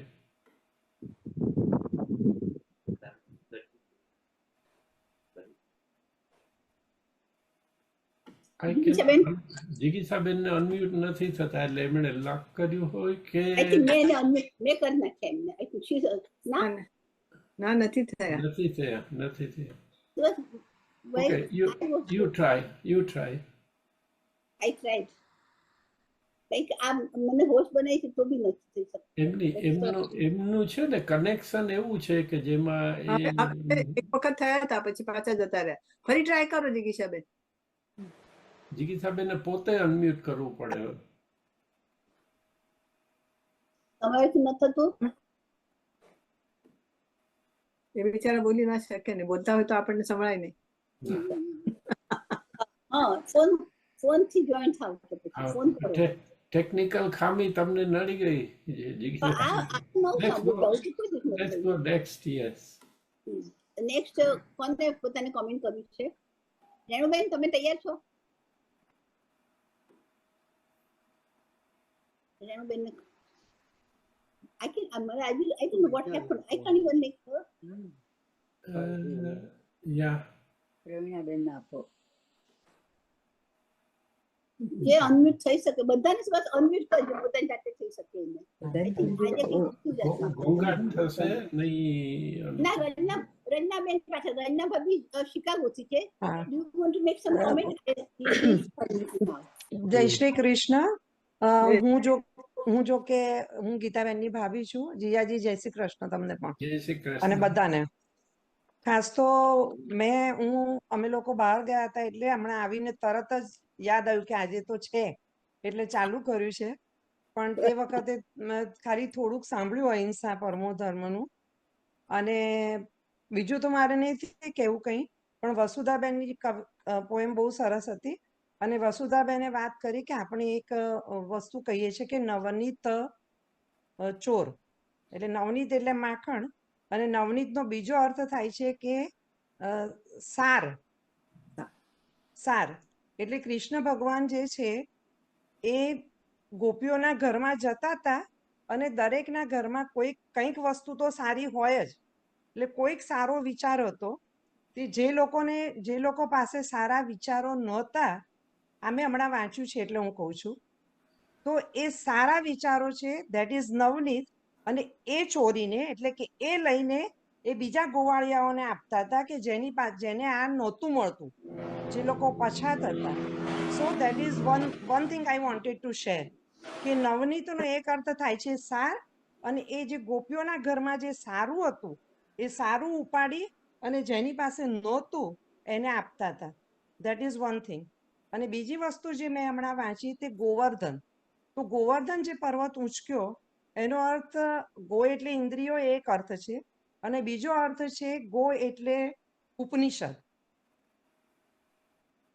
તો જે ગો એટલે ઉપનિષદ છે તો એનો અર્થ એ થયો કે ઉપનિષદના જે વિચાર હતા, જે લોકો ઇન્દ્ર જેવા બધા સત્તાધારીઓની પૂજા કરતા હતા, એના બદલે એમણે એમ કહ્યું કે ગો એટલે ઉપનિષદ, એટલે જે લોકોની પાસે ઉપનિષદના વિચાર છે એવા લોકોની તમે પૂજા કરો,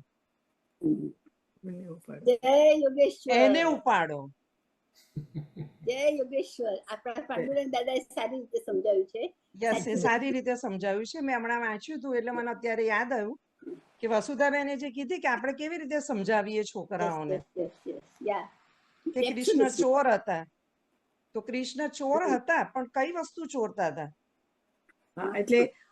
એટલે જે રૂપકો બધા જે છે તેને હવે એ રૂપકને આપણે પ્રત્યક્ષ પ્રેક્ટિકલી આ નવા જનરેશનને સમજાવીને એમને કૃષ્ણ પ્રત્યે આપવા છે આપણે. યસ, પણ જ્યાં સુધી આપણને જ ના ખબર હોય કે નવનીતનો અર્થ સાર થાય છે, ના, આ તો ગોનો અર્થ ઉપનિષદ થાય છે. પરંપરાગત જે અર્થ હતો તે તો માખણનો જ હતો, પણ તર્કશાસ્ત્ર જેમ જેમ આપણી ભક્તિ જ્ઞાનમાં જેમ જેમ વધારો થાય છે એટલે આપણે તાર્કિક રીતે આ રૂપકને લઈને સમજાવી શકીએ. એટલે ઇન્ટેલેક્ચ્યુઅલી તમે એમને એક્સપ્લેન કરશો તો જ એ માનશે, નહીં તો નહીં માને. ના, પણ આ દાદાએ સારી રીતે સમજાવ્યું છે પાંડુરંગ દાદા. યસ, પાંડુરંગ દાદાજી આ એમનો જ વિચાર છે, મારો નથી, પણ મેં હમણાં વાંચ્યું હતું એટલે મને યાદ આવ્યું. વેરી ગુડ, થેન્ક યુ ભાભી. બહુ સરસ, બહુ સરસ. પ્રવીણાબેનને મેં અનમ્યુટ કરી દીધા છે. I was able to unmute Har from here. Pravinaben, તમારે કોમેન્ટ કરો અને ત્યાર પછી જીગીશાબેન થઈ શકે છે. Let me try. એ ફરીથી જોડાવાની ટ્રાય કરે છે આઈ થિંક. અચ્છા, તો પછી આપણે પ્રવીણાબેનને સાંભળીએ. યસ, પ્રવીણાબેન તમારું કરો. સંભળાય છે? જય શ્રી કૃષ્ણ. જય શ્રી કૃષ્ણ. હા, બહુ સરસ હતું અને બહુ મજા બી આવી. સરળતાથી એમને કૃષ્ણનું વ્યક્તિત્વને આપણને સમજાવ્યું એટલે ખરેખર એકદમ આનંદિત થયો, બહુ આનંદ થયો, સમજણ પડી બધી. ને જે વ્યક્તિત્વ કે વાંસળી, સંગીત, પ્રેમ, એમને યુદ્ધનું બી સરસ કીધું. પણ મારો નેક્સ્ટ ટાઈમ એક સવાલ એ છે કે જેમણા રંજનાબેને કહ્યું એમાં હું બી થોડી એ રીતે કન્ફ્યુઝ છે કે નવી પેઢીને ગ્રાન્ડ કિડ્સને સમજાવવા માટે આપણે બધું જાણીએ છીએ કે અમુક આધ્યાત્મિક સંસારિક બધા મિનિંગો સમજી શકીએ છીએ, હજી થોડાક સાંભળ્યું છે, વાંચ્યું છે ને, પણ એમાં અમુક શબ્દોમાં એ લોકો તો કાં તો ફેન્ટેસી સમજે છે કાં તો એનિમેશન સમજે છે, એટલે પિક્ચર બતાવીએ કે કંઈ કહીએ તો ઘણી વખત એનો ઊંડો ભાવ જ નથી સમજી શકતા. અને મને પોતાને હજી ઘણી વખત ઘણું બધું વાંચ્યું છે, ભાગવત ગીતા સાંભળ્યું, પણ 16,008 રાણી એટલે જયારે બધી સ્ટોરી કેવા બેસીએ કે અહીંયા આને જાંબુવનને માર્યો, આને આ કર્યું, નાના કેદમાંથી આટલી બધી રાણીઓને છોડાવીને પોતે લગ્ન કરી લીધા. હવે how we have to explain them, એની એક આધ્યાત્મિક નાનકડી વ્યાખ્યામાં આપણે એમને શું કહી શકીએ? કારણ કે એ લોકો ફેન્ટેસિક એનિમેશન સમજે, સ્ટોરી સમજે કે ગોડ આવા હોય એમ. તો એ ઘણી વખત બહુ આપણને એટલું બધું કન્ફ્યુઝ કરે છે કે સરળ શબ્દ નથી સમજાતા.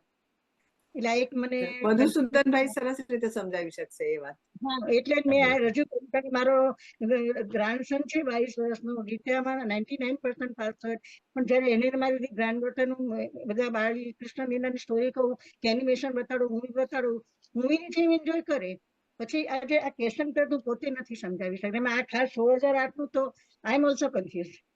આપણે જાણીએ છીએ કે ઇન્દ્રિયો છે, આ છે, નાથવાની છે, પણ એ આ લોકોને સમજાવવું બહુ કઠિન છે. એક સરળ ભાષા આપણે મધુસૂદનભાઈ પાસે એમનો ઉત્તર કંઈક વિચાર સાંભળીએ. મધુસૂદનભાઈ. હા, બિલકુલ બિલકુલ.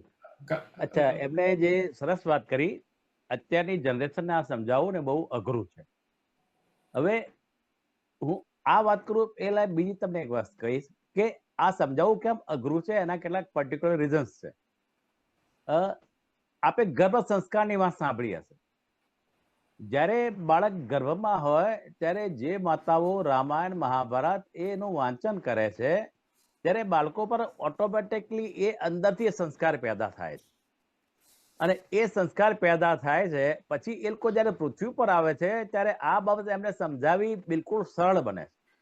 અત્યારે પરિસ્થિતિ શું છે કે જયારે બાળક ગર્ભમાં હોય ત્યારે બહેનો ઘણીવાર એવી ફિલ્મો જોવા જાય છે જેમાં મારામારી હોય, તોફાન હોય, એ બધા જયારે માઇક્રો કોમ્યુનિકેશન થી ગર્ભ ઉપર થાય છે. ગર્ભ ઉપર જયારે આ વસ્તુઓ જયારે જાય છે ત્યારે એ બાળક જયારે જન્મે છે ત્યારે એનામાંથી એ વસ્તુઓ નીકાળવી બહુ અઘરી પડે છે.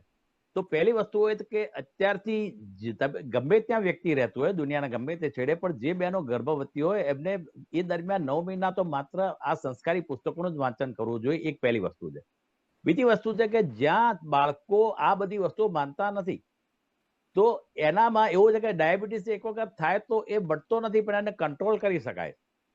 તો તમે બી જયારે રાંધો છો, જમવાનું બનાવો છો, ત્યારે કોઈ બી સારો મંત્ર કે ભગવાનની સ્તુતિ સાથે ગાતા ગાતા તમે ગાઓ છો ત્યારે એ એની અંદર ખોરાકની અંદર ઇન્સર્ટ થાય છે અને એના દરેક સારા સંસ્કાર બાળકોમાં જતા હોય છે. એક આ વસ્તુ થઈ ગઈ.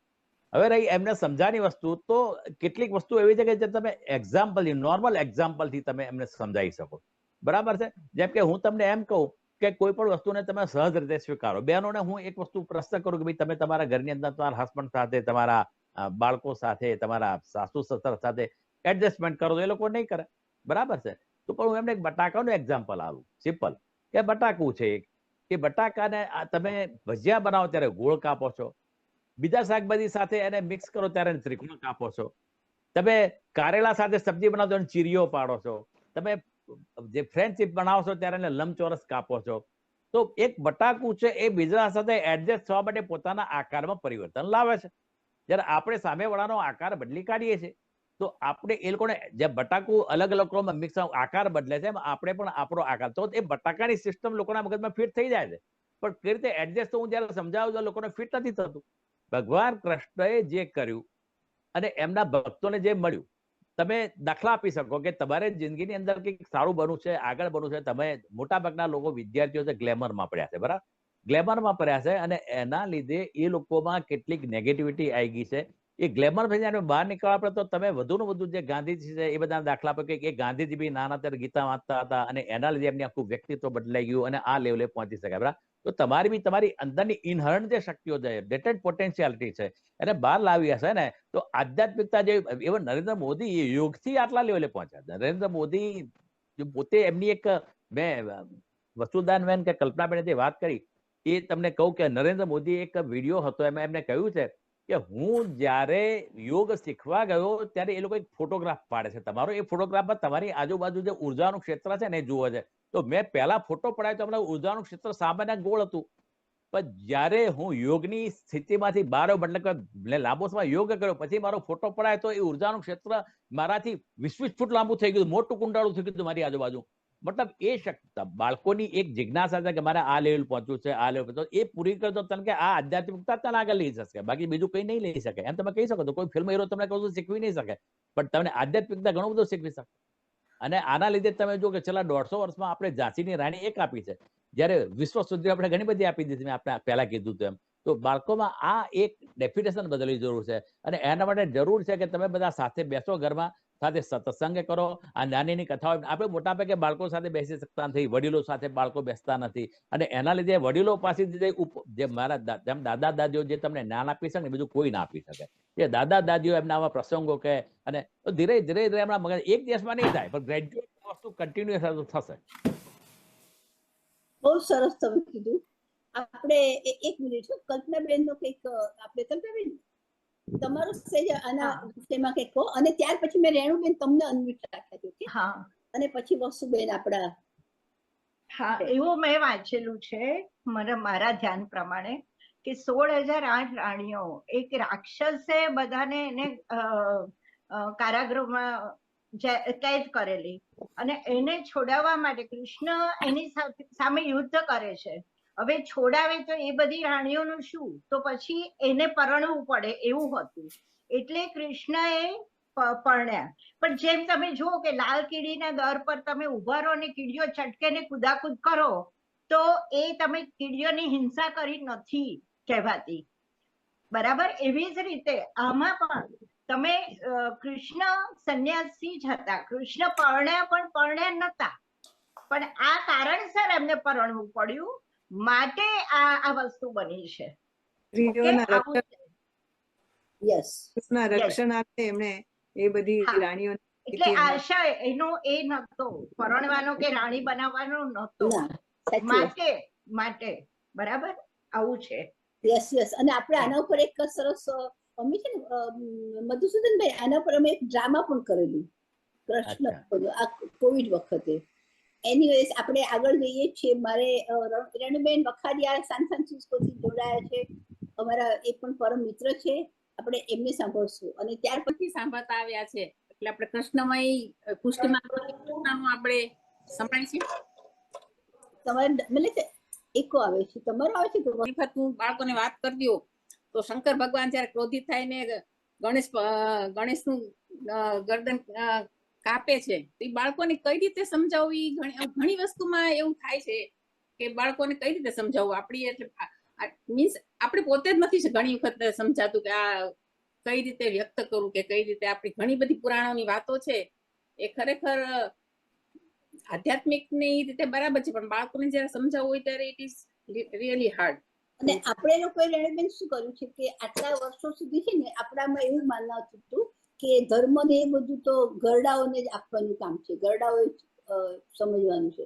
એટલે આપણે આપણા બાળકોને આપણે પોતે જ પણ એવી રીતના ઉછર્યા. આપણા પેરેન્ટ્સે પણ આપણને બહુ ભગવદ્ ગીતા કે એવું કંઈ શીખવાડ્યું નતું. હા, રામાયણ ને મહાભારતની વાર્તાઓ કહેતા હતા, પણ આપણને એવું હતું કે વાંચશું ગીતા બુઢાપે એમ માનતા રહ્યા, યુવાન ગ્રંથને આમ આપતા રહ્યા, એમ કરીને આપણે સ્વાધ્યાયમાં છે ને વાંચશું ગીતા બુઢાપે એમ માનતા રહ્યા, યુવાન ગ્રંથને આમ કરીને જતા રહ્યા. પણ ચાલો હવે ભૂલ્યા ત્યાંથી ફરી ગયું. એટલે આપણે આ પ્રયાસ કરીએ છીએ ને આપણા બાળકોને આમાં ઘણું બધું ઘૂસી પણ ગયું છે. મેં ના કીધું કે આ મારા હજી તમને થોડા બીજા પ્રસંગો કહેવા હતા, પ્રેમાનંદના જે આખ્યાનો છે એનું મેં આજે બધું હતું કે એમાં જે પ્રશ્ન વિશે કે છે અને કેવી રીતના થયું, પણ એને માટે મારે બેકગ્રાઉન્ડ આપવું પડે. અને ધીમે ધીમે, કારણ કે એના ઉપર ડોક્ટર ગાયત્રી દવેએ જે પીએચડી કર્યું છે અને મારે એની પાસે ઘણા પુસ્તકો છે પ્રેમાનંદ, અને કેવી રીતના બધા ઘૂસવા માંડ્યા. પણ એની વાત આપણે હજી આગળ કરીશું. જેવી રીતના કૃષ્ણની વાત કરીએ છીએ આ વખતે, એવી રીતના આવતી વખતે આપણે કરવાના છે વિષ્ણુ, અને વિષ્ણુ પછી વિષ્ણુ સહસ્ત્ર. ત્યારે બધાને અત્યારથી કહી દઉં છું, વિષ્ણુ ભગવાન અને વિષ્ણુ સહસ્ત્ર ઉપરનું તમારા બધાનું જે પ્રશ્નો હોય, નોલેજ હોય, જાણકારી હોય, એ બધી તમે કરી લેજો. આજે આપણે કૃષ્ણ પર પાછા આવીએ છીએ. હવે ગીતા જિગીસાબેન સાન હોઝેમાં હતા ને ત્યાં સુધી બોલી નહોતા શકતા, હવે સાન ફ્રાન્સિસ્કો આવી ગયા છે.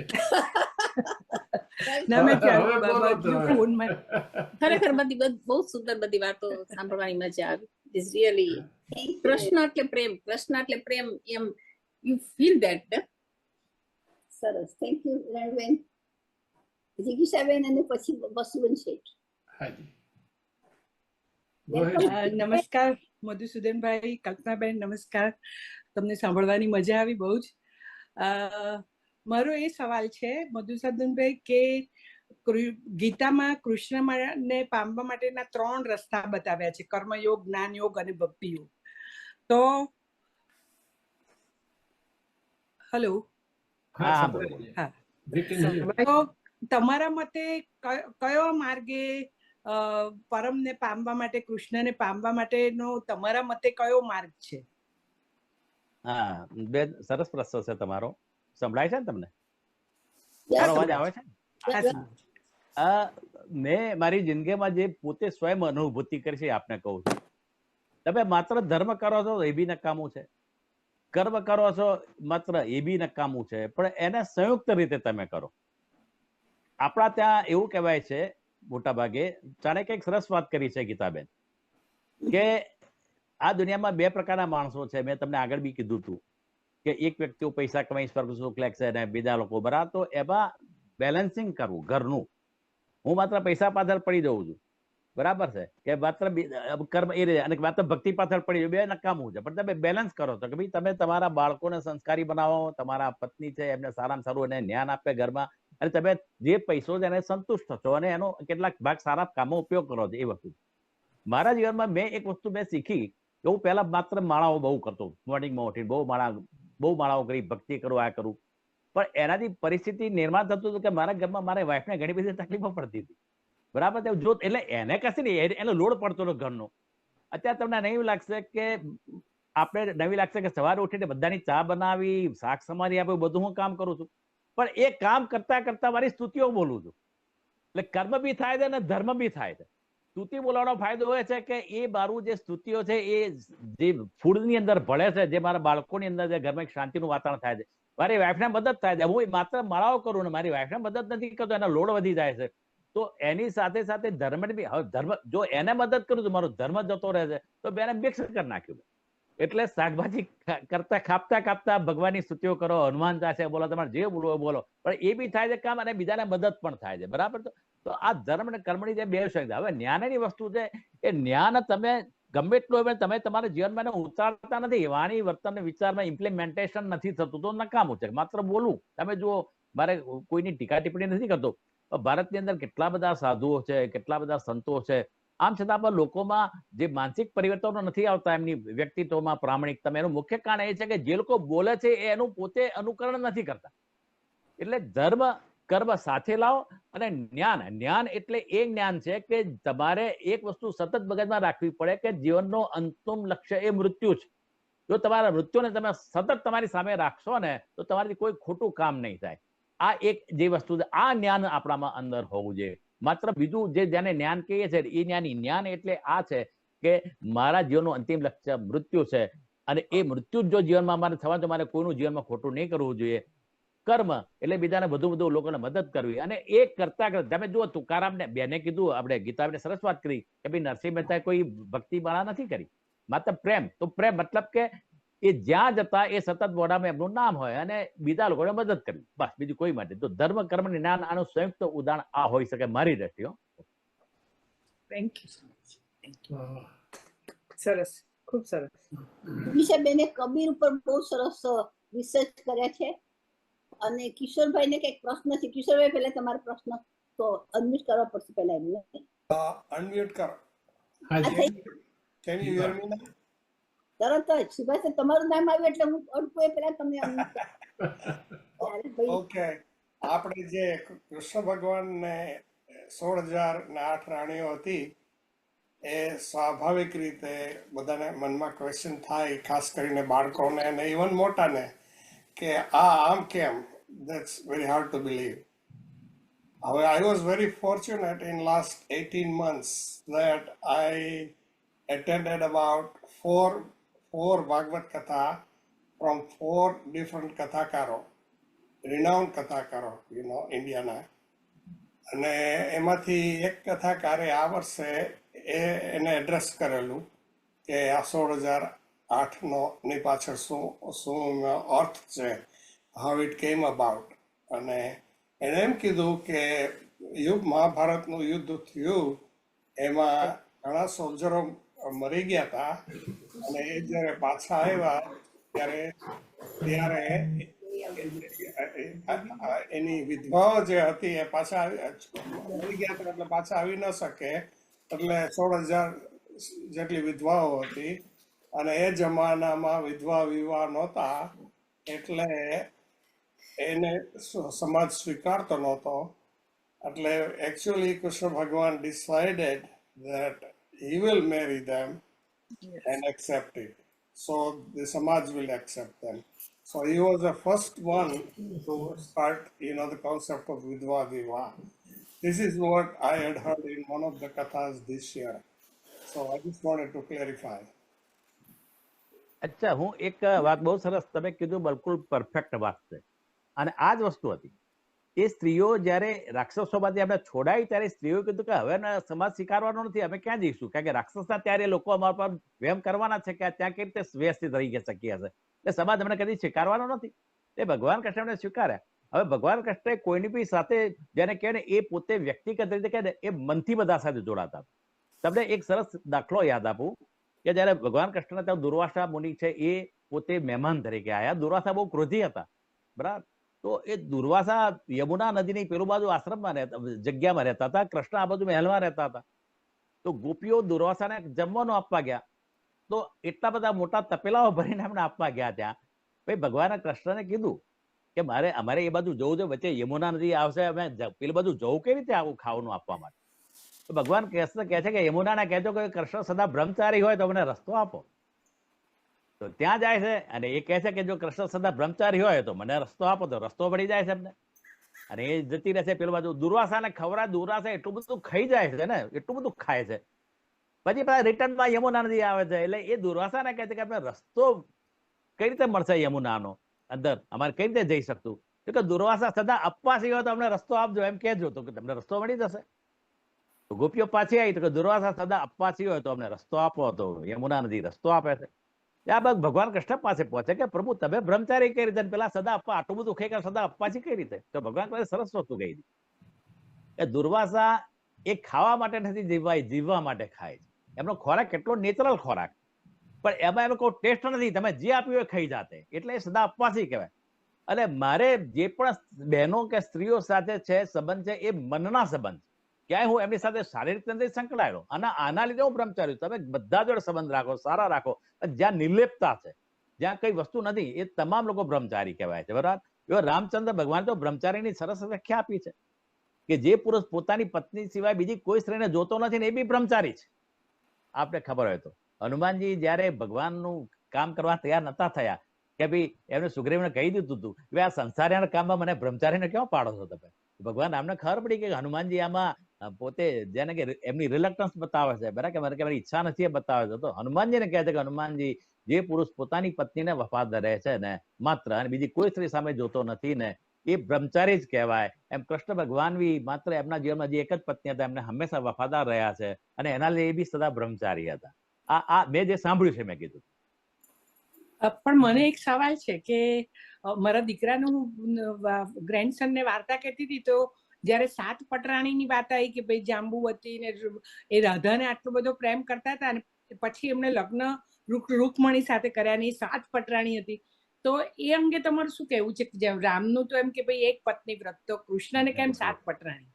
હા, એ એક વસ્તુ કહું, જે તે સમય જૂના જમાનામાં બેન કેવું હતું કે એક અત્યારે બી તમે જો ઘણા જે રાજાશાહી સિસ્ટમ હતી એમાં એમને 1 રાણી 2 રાણી હતી. એ વખતે એવું કહેવાય છે કે જયારે સ્ત્રીઓની સંખ્યા વધારે હતી, પુરુષોની સંખ્યા ઓછી હતી, બરાબર. એટલે એ સ્ત્રીઓને જેને કહેવાય ને કે એકોમોડેટ કરવા માટે એક વ્યવસ્થા બનાવવામાં આવી હતી. પણ ભગવાન કૃષ્ણના મેટરમાં આવું નતું. ભગવાન કૃષ્ણે દુનિયા ઉપર એક દાખલો, જેમ કે જાંબુવતી એમને લીધી તો એમને કોઈ ઊંચ નીચેનો હું ભેદ નથી જોતો, બરાબર છે, એટલે એને એક પટરાણી તેમને સ્વીકારી, બરાબર, આ રીતે એમને રાખી. પણ બેઝિકલી તમને નવાઈ લાગશે કે રાધા અને કૃષ્ણ વચ્ચે પ્રેમ હતો, પણ એ લોકો કદી મળ્યા નથી, એ બી તમને કહી દઉં, બરાબર. એ રૂકમણીને જ વફાદાર રહ્યા છે.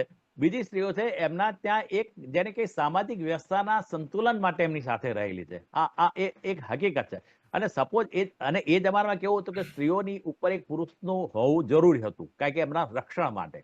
એટલે એક જેને કહેવાય ને કે એક પોતાના રક્ષણ માટે એક ક્યાંક એક આશરો લઈને એ લોકો બેઠેલા હતા. મારું અંગત એવું માનવું છે, કારણ કે સ્ત્રીઓની સંખ્યા વધારે હતી, પુરુષોની ઓછી હતી. મધુસૂદનભાઈ, તમે કહો ને તો આમાં થોડુંક મને બી કંઈક કહેવાનું મન થાય છે કે સાચી વસ્તુ છે કે આપણે જ્યારે ઇતિહાસ જોઈએ છે, ઇતિહાસ, ઓકે, ફિક્શન નહીં. અમે હમણાં છેક એન્ટાર્કટિકા સુધી ફરી આવ્યા, ખૂબ વાંચ્યા પુસ્તકો. દરેક જગ્યાએ, દરેક સંસ્કૃતિમાં સ્ત્રી, આપણે સ્ત્રીને બીકોઝ યુ નો સ્ત્રી અને પુરુષના બંધારણમાં ફેર છે. સ્ત્રી પોતે બાળકને જન્મ આપી શકે છે, જ્યારે ઇવન પશુ સૃષ્ટિમાં પણ. એટલે કહેવાનો મતલબ શું છે કે જ્યારે કોઈ રાજા બીજા રાજા ઉપર ચડાઈ કરે અને જીતી જાય બીજા રાજાને, તો એને પોતે એને ખુશ કરવા માટે પોતાની દીકરી કે પોતાની બહેન પરણાવે. જેવી રીતના આપણે કોઈને ગિફ્ટ આપીએ, એવી રીતના એ જમાનામાં હતું કે પોતાની દીકરી આપે તો એમ કરીને એમ કરવાનું. એટલે એ જાતનું એ વખતે રિવાજ હતો, મીન્સ કે એ જાતની કસ્ટમ હતી. આઈ એમ ટોકિંગ અબાઉટ હજારો વર્ષથી. અને માણસનો પુરુષ અને સ્ત્રીના સ્વભાવમાં ફેર છે જ. અને જે આપણે કહીએ છીએ કે આજે બી જ્યારે બી વાત આવે છે તો સ્ત્રીનું અપહરણ થાય ત્યારે આપણને એકદમ થાય કે હવે એનું શું થશે, કારણ કે જોતા હોય છે નિર્ભયા કેસ હોય કે પછી ગમે તે હોય એવી. એટલે એ તો હકીકત છે. અને એની ઉપર કોઈક હોય પુરુષ તરીકે, પતિ હોય કે પિતા હોય, એટલે આઈ થિંક એમાં દેર ઇઝ નથિંગ રોંગ. કદાચ આપણે આજે સ્ત્રીઓ એમ કે અમે અમારું પ્રોટેક્શન અમારી જાતે કરી શકીએ, છતાં પણ અમારા છોકરાઓ શિકાગોમાં જ્યારે ભણતા હતા, ક્રિશ્ચિયન સ્કૂલમાં હતા, ત્યારે એમાંથી કાગળ આવેલો કે જો હવે સિંગલ પેરેન્ટ હશે તો કાગળ એ પેરેન્ટના નામે જ હશે જેની પાસે કસ્ટડી હશે, પણ જો પેરેન્ટ મેરિટલ સ્ટેટસ હશે તો ફાધરના નામ ઉપર કાગળ જશે. એવું હતું ને સ્વસ્તિકા. એટલે ત્યારે મને આશ્ચર્ય થયું. આ સમાજની અંદર હું તો એમ સમજી કે સ્ત્રીઓ તો પછી શિકાગો ક્રિશ્ચિયન એકેડમી જે હતું એની અંદર એ લોકોએ કીધું કે આવી રીતના અમે માનીએ છીએ. એટલે આજના જમાનાની વાત છે. There is nothing wrong. કૃષ્ણે જ્યારે આટલી બધી 16,000 છોકરીઓને પરણ્યા ત્યારે એટલા માટે કે એ વખતે આપણા જે કહે છે ને અત્યારના સમાજમાં જે પેલા સાહસ કે અપના ઘર જેવા સંસ્થાઓ નહોતી, એટલે એને પોતાનું નામ આપ્યું કે તમને મારું નામ આપ્યું. એ વાત સાચું છે, બિલકુલ વાત સાચી. અને રાધા માટે અમારે જ્યારે હું મારે બધું સ્ટડી કરવું પડશે, મારા પુસ્તકો ઘણા પડ્યા છે, પણ એમાં હતું કે ભાગવતમાં રાધાનું નામ આવે છે, એ પહેલા છતાં હું આવતી વખતે એનું બરાબર. તમારી વાત સાચી છે. આપણે હવે આગળ આ બધા અમારા પરમ મિત્રો છે હો સુદનભાઈ. અને એવા અઘરા પ્રશ્નો તમને પૂછશે કે તમારે ખરેખર એમ એ કરવું પડશે. ત્યારનો મારામાં એક પ્રશ્ન છે કે તમે કીધું કે પોથી માથા પર મૂકીએ, ઘડો માથા પર મૂકીએ, તો આપણે માથે ઓઢીએ છીએ શેને માટે ઓઢાડતા? એ મને જે કોને કીધું તું આપ ઉષાબેન? અરે બેન ગીતાબેન આપે કીધું કે કલ્પનાબેન. હા, તમે મધુસૂદનભાઈ જવાબ આપી શકો અને આપો તો વાંધો નથી. ઇન્ટરપ્રિટ કેવી રીતે કરી શકાય? હા બિલકુલ. હવે એક વસ્તુ છે કે તમે કોઈ પણ, મેં તમને કહ્યું ને કે સ્પર્શ એ માઇક્રો કોમ્યુનિકેશન છે. તમે સારા વ્યક્તિ સાથે બેસો ને, સારા વ્યક્તિ સાથે બેસો તો તમને સારા વાઇબ્રેશન પોઝિટિવ આવે. તમે ગીરવાર એમને બેઠા હો તમને નથી ગમે એવું થાય છે, એનો તમારી આજુબાજુનું કોઈ એવું નેગેટિવ વ્યક્તિ બેઠો જેના ખરાબ વાઇબ્રેશન તમારા ઉપર આવી રહ્યા છે, બરાબર? એ સંસ્કૃત ભાષા છે ને એ ટોટલી જેને કહેવાય ને કે એ જેને કે દેવી ભાષા છે. એટલે એના પુસ્તકો જયારે તમારા માથા પર મૂકો છો કે તમે સારા મંત્રો બોલો છો ને ત્યારે તમારા સારા વાઇબ્રેશન આવે છે, એના માટે છે. બીજી મહત્વની વસ્તુ છે, હવે પહેલાના જમાનામાં આ તમે જે માથાના ઘૂંઘટની વસ્તુ આવી એ વસ્તુ આખી જુદી છે. એ જૂના જમાનામાં જે બેને કીધું ગીતાબેને કે સ્ત્રીઓ જે હતી એ સ્ત્રીઓનો ઉપયોગ હતો, જે મતલબ કે સ્ત્રીઓને એક સામાન્ય માનવ, પુરુષોને વધારે, આ કે આપણો દેશ પુરુષ ડોમિનેટિંગ દેશ છે, બરાબર. એટલે સ્ત્રીઓ એટલે શાસ્ત્રોમાં બી એવું કીધું છે કે સ્ત્રી અને ખોરાક ને ભક્તિ ઉપર પડદો રાખો તમે, બરાબર. તમારી સ્ત્રી કોઈને નહીં દેખવી, એ જમાનાની માન્યતા હતી. સાચું ખોટું તો મને પણ ખબર નથી, બરાબર. એટલે હવે પહેલાના જમાનામાં અમુક રાજાઓ બી એવા હતા કે જે બીજાની સારી સ્ત્રી જોવે ને તો એ લોકો એને ખરાબ દ્રષ્ટિથી જોતા હતા. તો એ લોકોથી બચાવ બી કરી, એ લોકો પડદો કરતા હતા કે પોતાની કોઈ સારી પત્નીને કોઈ જોવે નહીં, બરાબર. બીજું મહત્વનું છે કે ઘરની અંદર જે વડીલો ફરે છે એની લાજની વસ્તુ હવે જરૂર નથી એવી લાજની. તમારી આંખોમાં લાજ હોય એટલે ઘણું થઈ ગયું, એમાં કોઈ માથે ઉઠવાની જરૂર નથી. પણ એ કઈ પરંપરા છે, આપણી જૂના જમાનાની પરંપરાઓ છે, બરાબર છે. હવે એ કોને ઉભી કરી છે આપણે ખબર નથી, પણ જે આ વસ્તુ આવે છે એટલે આપણે કર્યા કરીએ છીએ. આ વસ્તુ આગળ જાય, હવે ધીરે ધીરે એમાં ઓછું થતું જાય છે, બરાબર. પણ એને એનો મતલબ ખાલી આટલો જ હતો કે સ્ત્રી હતી ને એ સ્ત્રી એ નિર્દોષ હોય છે. એટલે મારા જ્ઞાન પ્રમાણે માથા એટલે આ સહસ્ત્રાર ચક્ર છે કે જ્યાંથી શક્તિ તમારું સાતેય ચક્રોમાં આવે છે. તમે જો આશીર્વાદ આપશે તો માથે હાથ મૂકશે.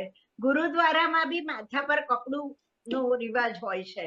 એટલે આ તમારું, અને એવું પણ કહેવાય છે કે જેને ને તેને તમે નમો નહીં, હાથ ના મૂકવા દો માથા પર, કારણ કે હાથમાંથી શક્તિ આવે ને તમારા માથા. એટલે આ વસ્તુ તમારી જે છે કે જે જ્ઞાનને બધાને ગ્રહણ કરે છે, જે યોગ અને મેડિટેશન કરતું હશે એને અહીંયા વાઇબ્રેશન આવતા હશે, ફીલ કરતા હશે, એને અનુભવ હશે.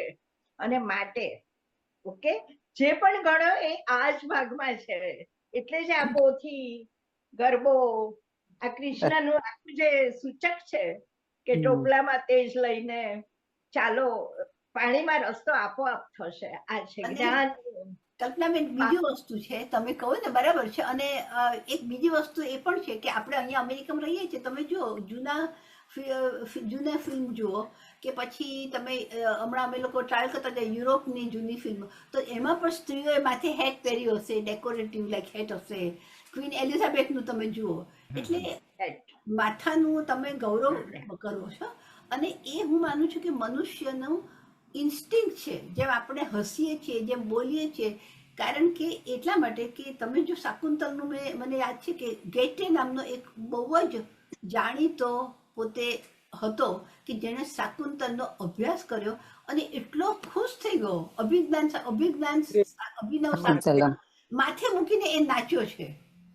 ત્યાં આગળ એને ખબર નહોતી કે ભાગવત સપ્તાહ તમે ભાગવતને માથે જાઓ, પણ એને આનંદ થયો કે એટલો આનંદ એને કીધું પોતાનો વર્ગ માથે મૂક્યો અને એ નાચવા માંડ્યો, ગોળગો ફરવા માંડ્યો, કારણ કે એ પોતાની અભિવ્યક્તિ કરતો હતો. એટલે હું એવું માનું છું ઉષાબેન કે માથે ઓઢવું, માથે તમે લેવું, એટલે એક તો તમે શિરોમાન્ય આપણે જે કહીએ ને કે શિરોમાન્ય છીએ, કલ્પનાબેને કહ્યું આપણા મગજ આપણું ત્યાં છે, પણ this is like a inherent, like instinct પણ હોઈ શકે.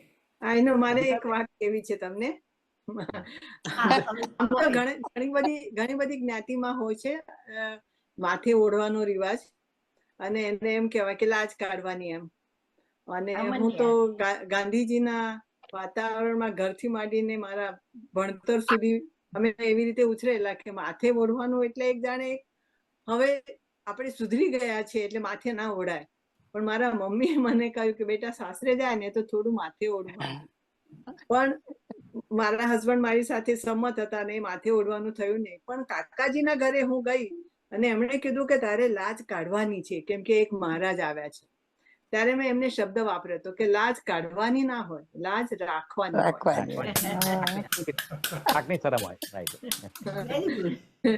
એટલે એ પરંપરામાંથી આપણે જે આ સહસ્ત્રસાર ને બધા આપણને શક્તિનો પ્રતિપ્રાદ અહીંયા થતો હતો એ વાત બરાબર છે, પણ એનું પછી વિકૃત રૂપ થઈને સ્ત્રીઓએ લાજ કાઢવી. વિકૃત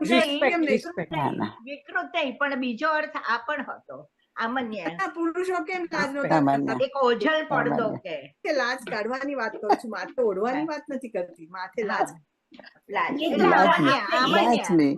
અચ્છા સાંભળો, બીજું છે કે સ્ત્રી માટે એક રક્ષણ આવી જાય. આજે બીજા પુરુષની નજર ના બગડે. ઘરમાં 24 કલાક જે સાથે એવું નથી રહેવાનું હોતું. હોય. જો ગામની દીકરી હોય તો અને- માથે ઓઢ્યા વગર ફરે.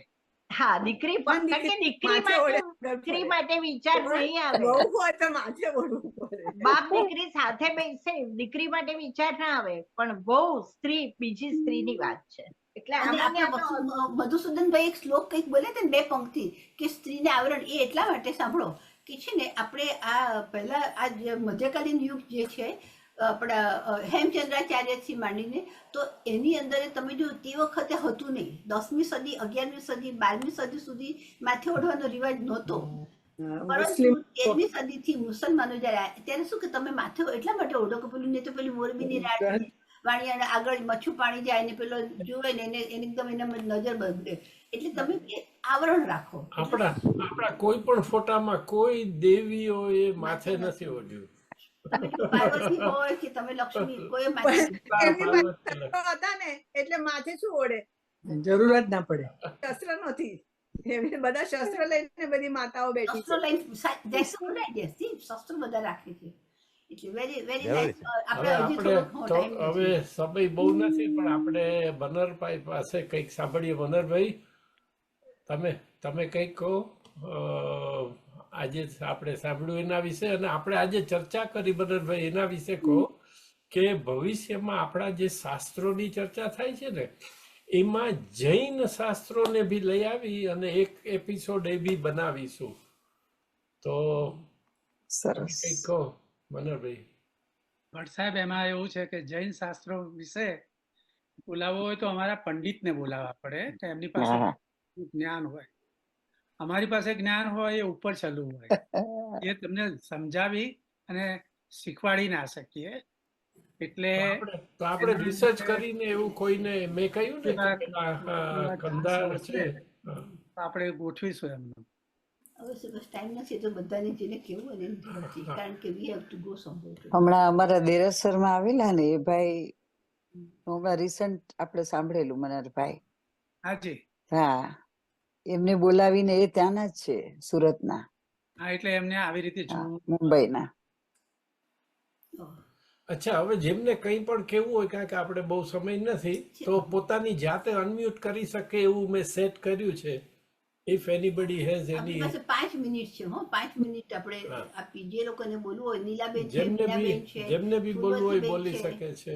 ગીતાબેન, એક કોમેન્ટ છે મારી મનોહરભાઈ માટે, કે મેં હમણાં એમને કીધું, એ સાંભળ્યું કે જ્યારે તમે સગર્ભા હોય ત્યારે ધાર્મિક વાંચન કરવું, ભાગવત સપ્તાહ સાંભળવી, બાળકોને જન્મના સંસ્કાર મળતા હોય, બરાબર? તો એમને easy to explain when they grow up, they can grasp easily, right? કઈ બી તમને એમને સમજાવો કે આ શા માટે કરવામાં આવે છે, એ લોકો જલ્દી સમજી શકે, કારણ કે ગર્ભમાંથી એ બધા સંસ્કાર મળેલા હોય, તો ઈઝી. તો હવે આજનું જે જીવન છે લોકોનું, દોડાભાગી વાળું, બંને સમોવડિયા જોબ કરે, એ લોકોને એવો ટાઈમ કથામાં બેસવાનો કે ચોપડીઓ વાંચવાનું એ બધું હોતું નથી. અને બીજું કે દાદા દાદી આ બધા સંસ્કાર આપી શકે, પણ હવે બધા વિભક્ત ફેમિલીમાં રહેવા માંડ્યા. એટલે આ બે એક પ્રોબ્લેમેટિક છે, જે બાળકો એ રીતે ઉછેર નથી થઈ શકતો. વખતે મળ્યા બધા, મધુસૂદનભાઈ નું જે નોલેજ છે ખૂબ મજા આવી, અને ઘણા પ્રશ્નો બધા ઇન્ટરેસ્ટિંગ હતા, બધું ક્યારની સાંભળું છું. પણ મને એક વિચાર આવી ગયો કે આ એક થોડું પ્રોબ્લેમેટિક છે આજની લાઈફસ્ટાઈલ છે. હજી એમાં એક વધારાનો મોટો પ્રોબ્લેમ તો આઈફોન નો છે. આ સ્માર્ટફોન માયો એટલી, એટલે છોકરાઓ છે ને, અમે જોયું છે 2 મહિનાનું છોકરું છે ને, એને આપણે વાતો કરતું હોય તો એનું ધ્યાન પેલું ચમકતી સ્ક્રીન ઉપર હોય, કારણ કે એને હવે પેલા રમકડા નથી ગમતા, એને ચમકતી સ્ક્રીન ગમે છે. ગીતાબેન, અત્યારે કળિયુગ ચાલે છે, કળિયુગ હજુ ભાખોડિયા ભરે છે, તો તમે વિચારો કે ભવિષ્ય કેવું હશે. એટલે આપણે ખરાબમાં સારું જેટલું બને એટલું સાચવવાનું. કે અભિમન્યુમાં બી જુઓ તમે, કે જે શીખવાનું ભૂલી ગયા હતા એમાં પ્રોબ્લેમ થયો હતો, રાઈટ? ગર્ભમાં સગર્ભા હતા ત્યારે જ સુભદ્રા બધું સાંભળ્યું, તો એ બધું શીખીને આવ્યા હતા. ચક્રવ્યૂહ પણ છેલ્લો એક કેવી રીતે એમાં થયું ને પણ એમ એટલે આ બધું હવે જે છે એનો સ્વીકાર કરીને એમાંથી આપણે રસ્તો કાઢતા જવાનો. ભાઈની 100% સમાધાન આપો, સ્વીકાર આપો. મધુસૂદનભાઈની જે સલાહ છે મને ગમી, સાચી વાત છે, પણ આજની જે લાઈફસ્ટાઈલમાં છે એ બેસતું જ નથી એવી રીતે કે આજની લેડીઝ જે સગર્ભા હશે તો એ બધું વાંચશે કે ભગવત સપ્તાહમાં બેસશે કે દાદા દાદી જોડે ભેગા રહીને કથાઓ સાંભળવા દેશે. આ બધું ઇમ્પોસિબલ. વિચારવા જેવું તમે વાત કરી છે, બહુ સરસ પોઈન્ટ છે. તો એનું